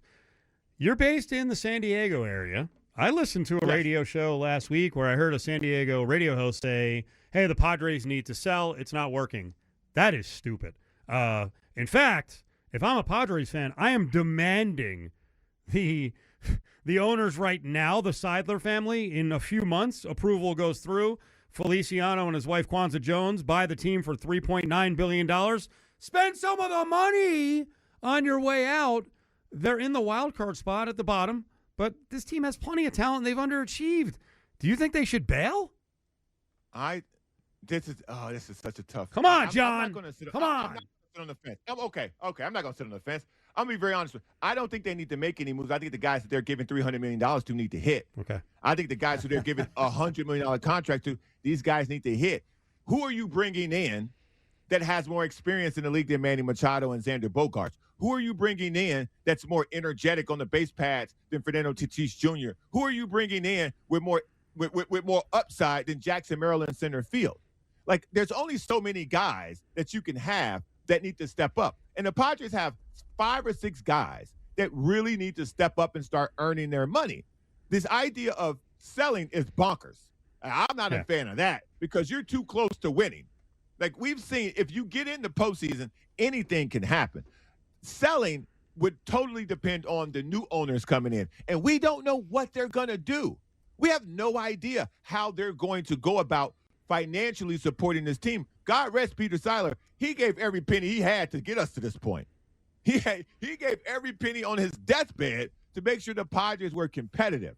And lo and behold, his brothers kept that, but they never raised the ceiling. Kept it where it was. Now the new owners coming in, you spent a god amount of money on it. Please continue to spend on it, but we won't know that until they show up. But selling this team at this point, after having the most success you've ever had in consecutive years as a franchise, would be absolutely idiotic. And I don't think it's going to happen, but who knows? John, thank you. Very good spot. We'll talk to you, buddy. No problem. There he is. John Browner, San Diego, former basketball player, at Browner's podcast. I will answer his question about what do they need to add. You can always add more starting pitching. Now, they've been a little dinged up. Mm-hmm. They could use a corner outfielder because right now, Samad Taylor, who I think has some potential, although he's an old first-time player for the most part in the majors, but has been dynamic in AAA. Samad Taylor ahead of Gavin Sheets, ahead of Jace Bowen, ahead of Nick Solak. You can add a corner outfielder. Sure. Dare I say it? Who's the guy I keep mentioning? Trade him before he's hitting 190? Your guy? Mike Trout? Oh, yeah. Quick trip down the 5, San Diego. Get the fans fired up. Wouldn't cost you a whole lot. Sure. Give them something, please. I hope the Angels sell everything. They better. Dude, if they don't do it this year. Yep. They're so bad. But they've got some good pieces. What do you care? Sorry, you're right. I'm an Athletics fan. I'm an Athletics fan. Yeah, no, you're right. I'm an Athletics guy now. There's a reason why today. By the way, can you delete that? That picture doesn't look like anything like what, it. the nice cartoon that our vast graphics crew made? Nope, I'd like it deleted. You and Stomper? I'd like it deleted. You look very square-jawed. You're all muscular. You look happy. You're smiling, not brooding this time. I don't look Latino enough standing next to Stomper. I would like to look more Latino. You do have, in the Von Tobel, you do have some Latino blood. I'm an Athletics guy. You're right. I don't care what they do. I don't know. If I tell this story, I'm not going to out who it is, but I'm going to tell it. Someone told me your last name is off-putting. Oh, really? Yeah, they assumed you were like just some like stern aristocratic white. Well, yeah. I mean, like how's that like, yeah. Okay. Hey, as long as you own up to it. Yeah, like you're not a man of the people. No, you're very upper crust. I mean, I am. I think I actually am really a man of the people. Yes. One of my qualities I think that is very positive is I get along very well with people pretty easily. But I'm saying, well, yeah, in the sense of, yeah, if you heard the name Von Tobel. So you recognize it. Yeah, of course. Okay. If you hear my full name, Jonathan George Von Tobel. Oh, my God. Sounds way richer than I really am. Well. That I frown upon the help. None of the tool shop money's left? No. You've got a park. You've got an elementary school. Correct. Refinance the park. Can we do that? Do I own part of that? No. You know, I have. You probably should be able to go get a loan based on the fact you're like, hey, I have a community center and what else? A school, and we used to be a power family in town. That's right. Give me some money. I will say two things. First off, in a true sense of being privileged as all hell, ask me if I've ever stepped foot on Von Tobel Community Center grounds or Von Tobel Middle School. Where is the family castle in Vegas? Yeah, I don't know. So I've never been to either place. So that's like just peak privilege where there is a community center and a school named after my family, and I no shot. I got yelled at it. I got yelled at by a bartender about it. Oh yeah, a couple of weeks ago. It was a going away party for our buddy Jared, and somehow it came up to the little bartender of there's a middle school, and she's like, well, where is it? And I was like, I don't know. And she's like, then you're lying. You don't know where it is? It's named after your family. I'm like, I'm a rich white. Of course I don't know where it is. You can't come after me like that. Never stepped foot in that place before. Well, nor will I ever. Playing the role. Although, I will say, as I have said many times before, I don't know if this is still true, but at one point they did win some sort of national recognition for having the best junior high mariachi band in the country. Go figure. Los Tigres. Let's go. 364-1100. We got Aviators tickets, 4-pack. Round Rock is in town. Thursday is Thirsty Thursday, $2 beer night at LV Ballpark. We got a 4-pack going out right now. You can buy your Aviators tickets if you don't win these from James at Ticketmaster.com. Caller 7 gets a 4-pack to see the Aviators this Thursday, $2 beer night against Round Rock. Caller 7, 364-1100. Pitch set for 7:05. It's Cofield and Company on ESPN Las Vegas.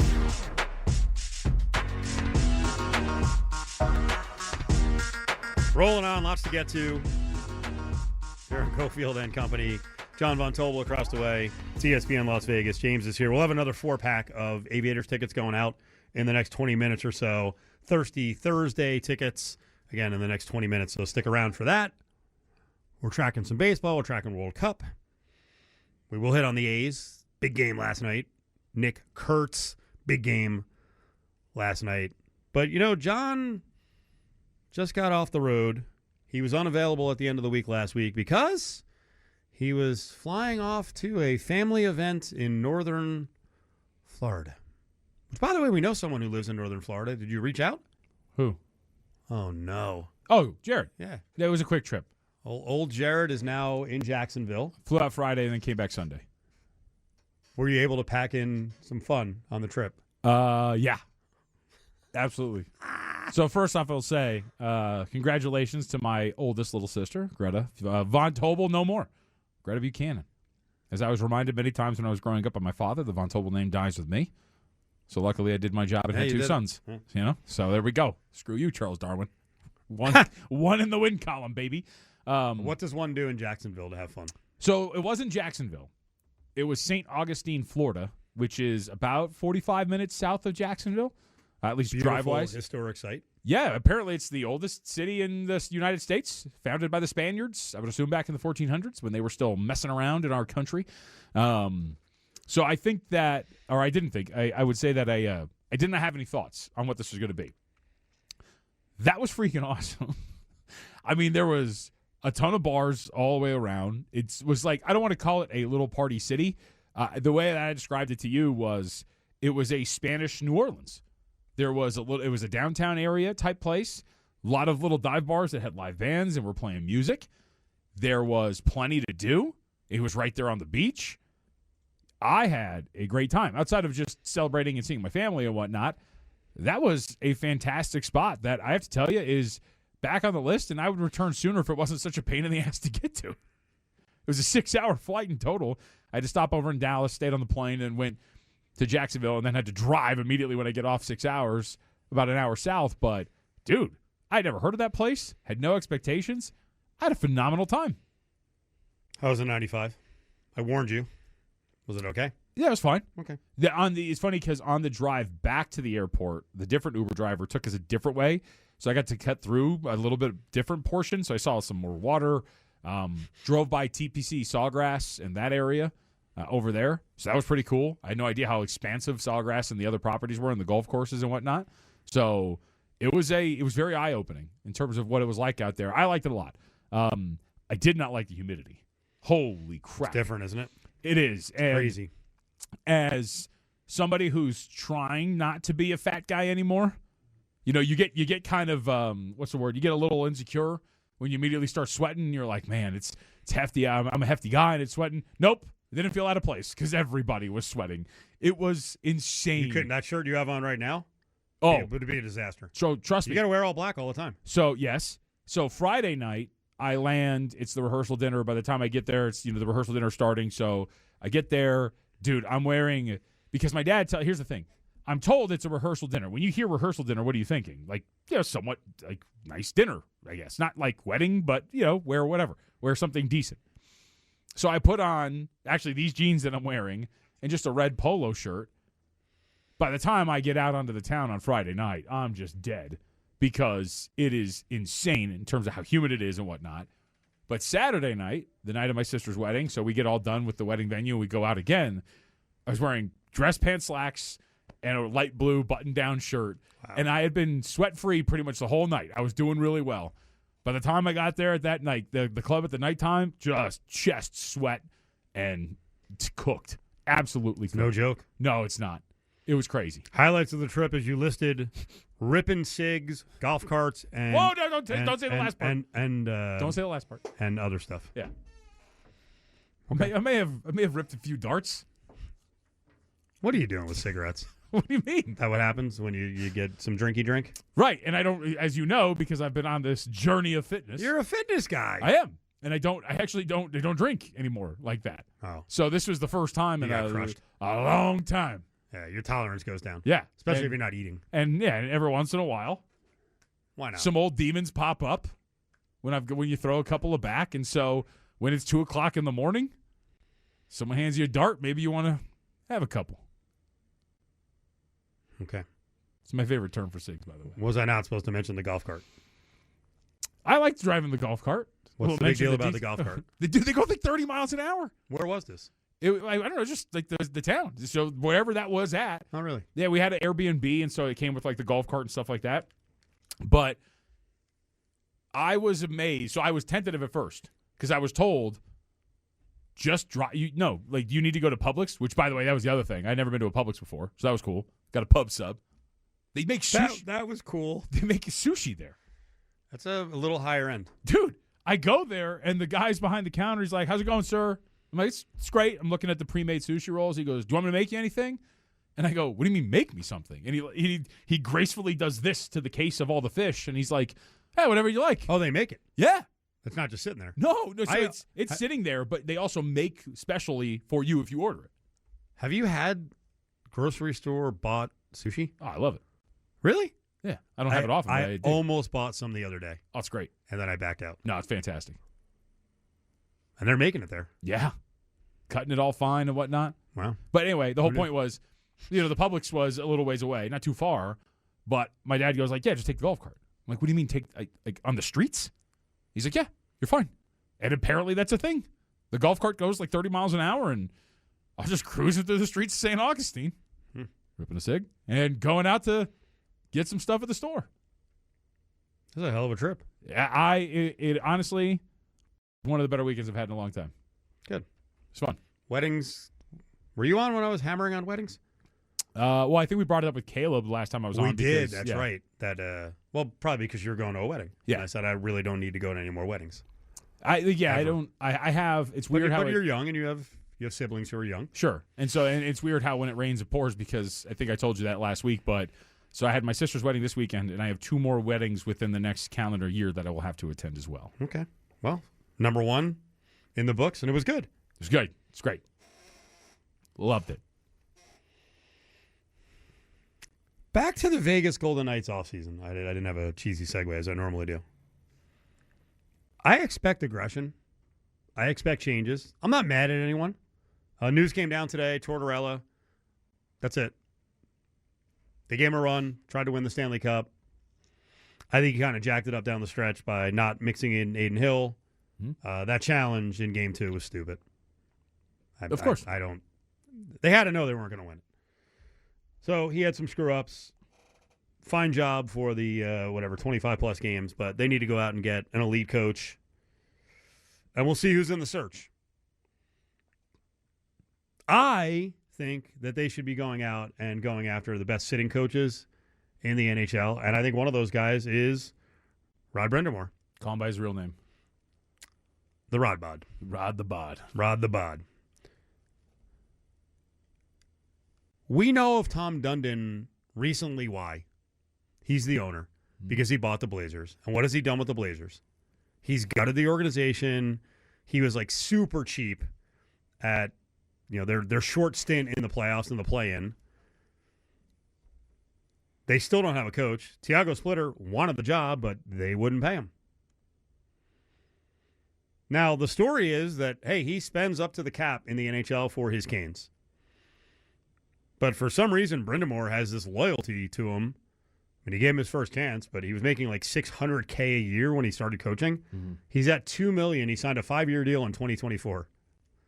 The best coaches in the NHL make $4 to $6.5 million. Rod Brind'Amour is one of the best coaches in the NHL. VGK needs to go after him. Yeah. There's no debate. And I posted my take yesterday on this quick video all over socials. You can find Cofield and Company up on TikTok. Steve Cofield on IG, Facebook. Posted it on Twitter at Steve Cofield and got quite the response from some of the Hurricanes fans. I haven't read the comments yet. Okay, we'll start with some of the easy ones. This one's at the top, got the most likes. Unlike the Knights, Brind'Amour is all about loyalty. He would never leave the Canes, especially a team capable of going back-to-back. Yeah, which loyalty, schmoyalty. In the NHL, loyalty means nothing. If he deserves $5 million a year, then he should be getting $5 million a year. $2 million is a freaking joke for one of the best coaches in hockey. Yes, and so that I would add loyalty. So to your point, and this is why I think a lot of these comments get this wrong, loyalty is a theme of all the responses that you got on this. Yeah. However, many of them, almost all of them, failed to take loyalty and flip it and say he deserves more loyalty by being the highest paid coach in the NHL. Mm-hmm. But none of them are like that. None of them care. Mm. It's just, he would never leave. He would never. Yes, but take that vitriol and direct it toward the organization, which has allowed him to sit there and make a pittance in comparison to some of his peers in the league. Yep. It's not about money for Rod. As soon as you figure that out, you will sleep better at night, knowing that he will never coach for another team. I sleep really well at night. I don't care about loyalty. Now, that said, am I loyal? Yeah, pretty much. But loyalty means nothing in the big scheme of things. People always, this is another one of those, what are we going to do? Loyalty, and what's the other theme of the week? Handshakes at the end of games show that you're a loser if you don't do it. Shut up. Everyone's got all these stupid rules that in many cases they don't play by. Mm-hmm. They don't operate by. I don't understand this one. You got to love a skunk from Vegas, the home of selling your depraved soul for shekels, proposing to offer shekels to RBA. Okay. So what, you want to pay? We want to pay him, and that's a bad thing? So you don't think that your coach should be rewarded by getting his pay doubled after leading you to the Stanley Cup? Yeah. This is where people get it wrong all the time. Tom Dundon is not a sympathetic character. He's not. Tom Dundon is from the private equity world, and I've done this rant like 6 times now. PE, in large part, is one of the worst things happening in this country, and it is going to be a big theme in sports because more private equity groups and folks who have gotten rich through private equity are buying into sports. And if they operate your sports organization like they operate their businesses, there's going to be real trouble. Mm-hmm. Real trouble. Angel sitting in. Angel, do you have this cut loaded up with a Dundon Bowl? We'll see if we can find this. This is a good example of, so I mention this often, private equity is buying restaurants. They're buying restaurant groups. You know that going out to eat is more expensive than it's ever been. And it's a weird thing, John. When you go to a lot of chain joints, the prices are up, and then you get the food, and you're like, wait, what happened to the quality of the food? I'm paying more, I'm getting less, and it's no good. This is an example of Tom Dundon talking about bringing in robots and getting rid of the employees so that they can make their food bowls efficiently, and the glee in his voice is over the top. The infinite bowl making machine. It can make salads, it can make fast casual Mexican, it can make Greek bowls, poke bowls, any kind of bowl. A third of our sales are in bowl concepts. The most inconsistency that we're seeing is in bowls because humans are making it and they sort of make it with different portion size, or they might miss an ingredient. Beautiful thing about this machine is the bowl actually is on a maglev, and the bowl spins and the ingredients are put very beautifully in the bowl so it looks and presented incredible and there's no errors. The machine can do 500 bowls an hour. PE hates us. Mm-hmm. They hate human beings. Let the robots take over, right? Poor Johnny or Katie, I should come up with updated 2026 names. You're fired! Because the robot can make the bowl prettier. By the way, the robot will also be instructed, because this is another problem, and I'm not pointing out certain places, but people have gotten on these places. Certain places you go, and you're like, hey, let me get a chicken bowl. And then you look down, you're like, okay, can I actually get some chicken in there? If you'd like to double up for more money or triple up for more money, no, put some chicken in the bowl. Now, that's a human being who's been instructed, don't put chicken in the bowl to, excess. What do you think the robot's going to do? There's no chicken for any of us. And it's the Tom Dundons of the world who are taking our chicken away. By the way, that was not Tom Dundon. I wanted to fake that it was. It was just another PE dunk. That's the way these guys think. Of course it is. Profit over people. God forbid I get a couple of extra pieces of poke in my bowl, right? Because those 3 extra pieces of fish are going to really kill the bottom line. But it looks beautiful. Look what the robot did. The maglev. What is that? It goes back to Dundon. What was my theme of the series for the New York Knicks? It was #eat the rich.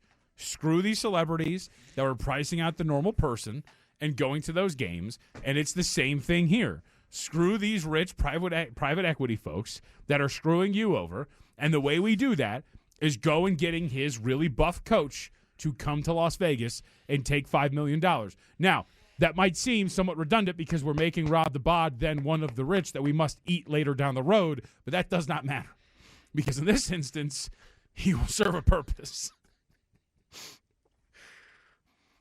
I'm trying to entertain, but I'm also trying to inform everyone.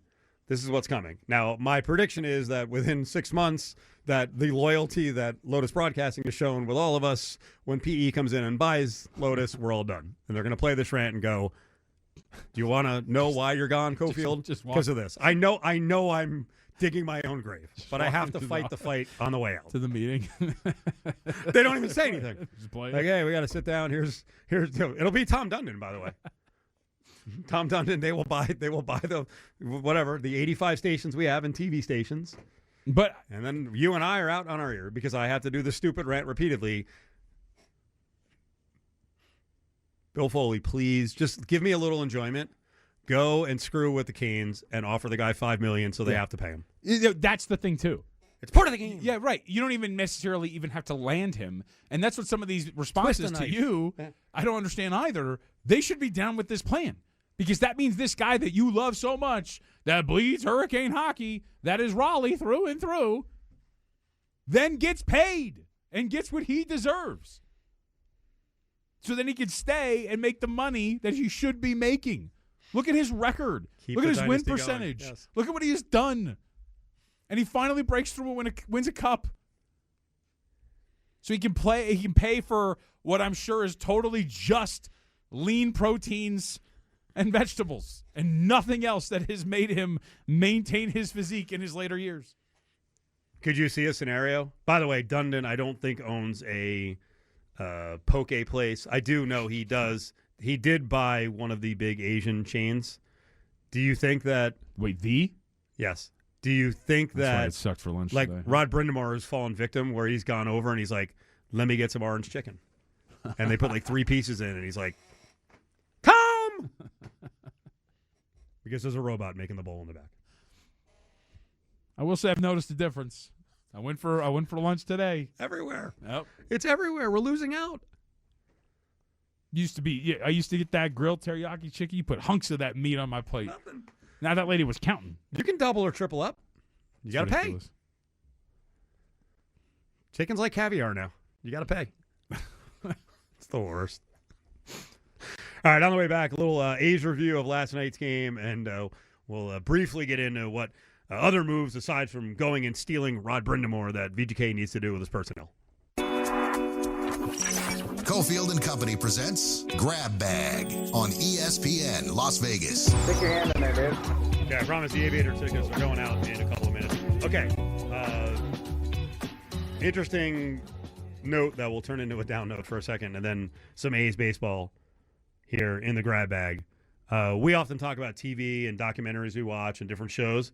I went on a whole rant last week about how the pearl clutching around, especially the Big Ten, about Texas Tech potentially playing Brendan Sorsby, the quarterback, with the gambling issue, really, really rankled me, especially with the Big Ten's history of just horrific offenses on their campuses with all these doctors and the sexual misconduct and harassment. And I mentioned a documentary to you because Ohio State was still fighting on the money front to something that happened between 1978 and 98 with a Dr. Strauss.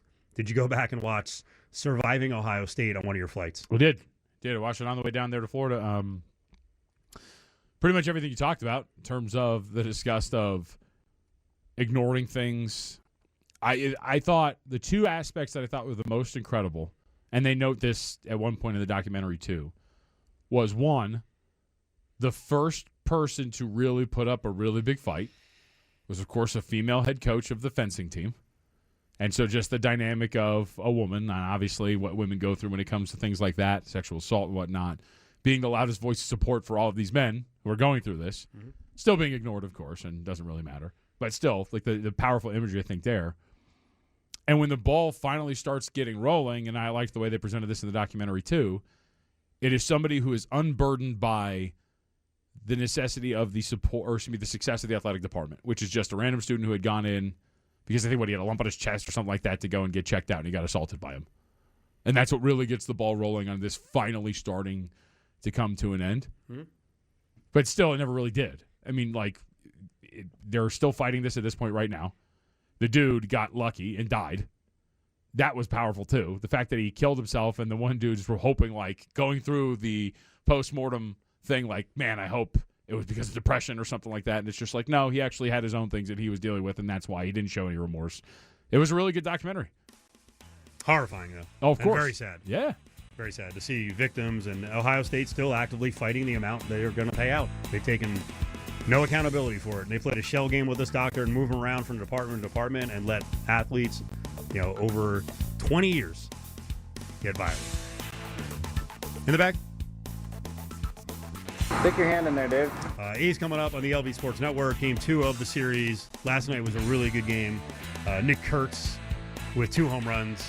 Telling you, man, he's starting to build the case. For MVP, as he's now got 18 home runs and he's approaching 50 ribs, and he's having a really good year. All right, 364-1100. Aviators tickets going out right now to close the show. 4-pack coming up for Thursday. It's Thirsty Thursday. Caller 7, 4-pack Aviators against Round Rock. You can get your tickets at Ticketmaster.com. Caller 7, 364-1100. Make sure you check all our socials for videos and recaps of the show, Instagram and TikTok and YouTube and Twitter. We'll see you guys.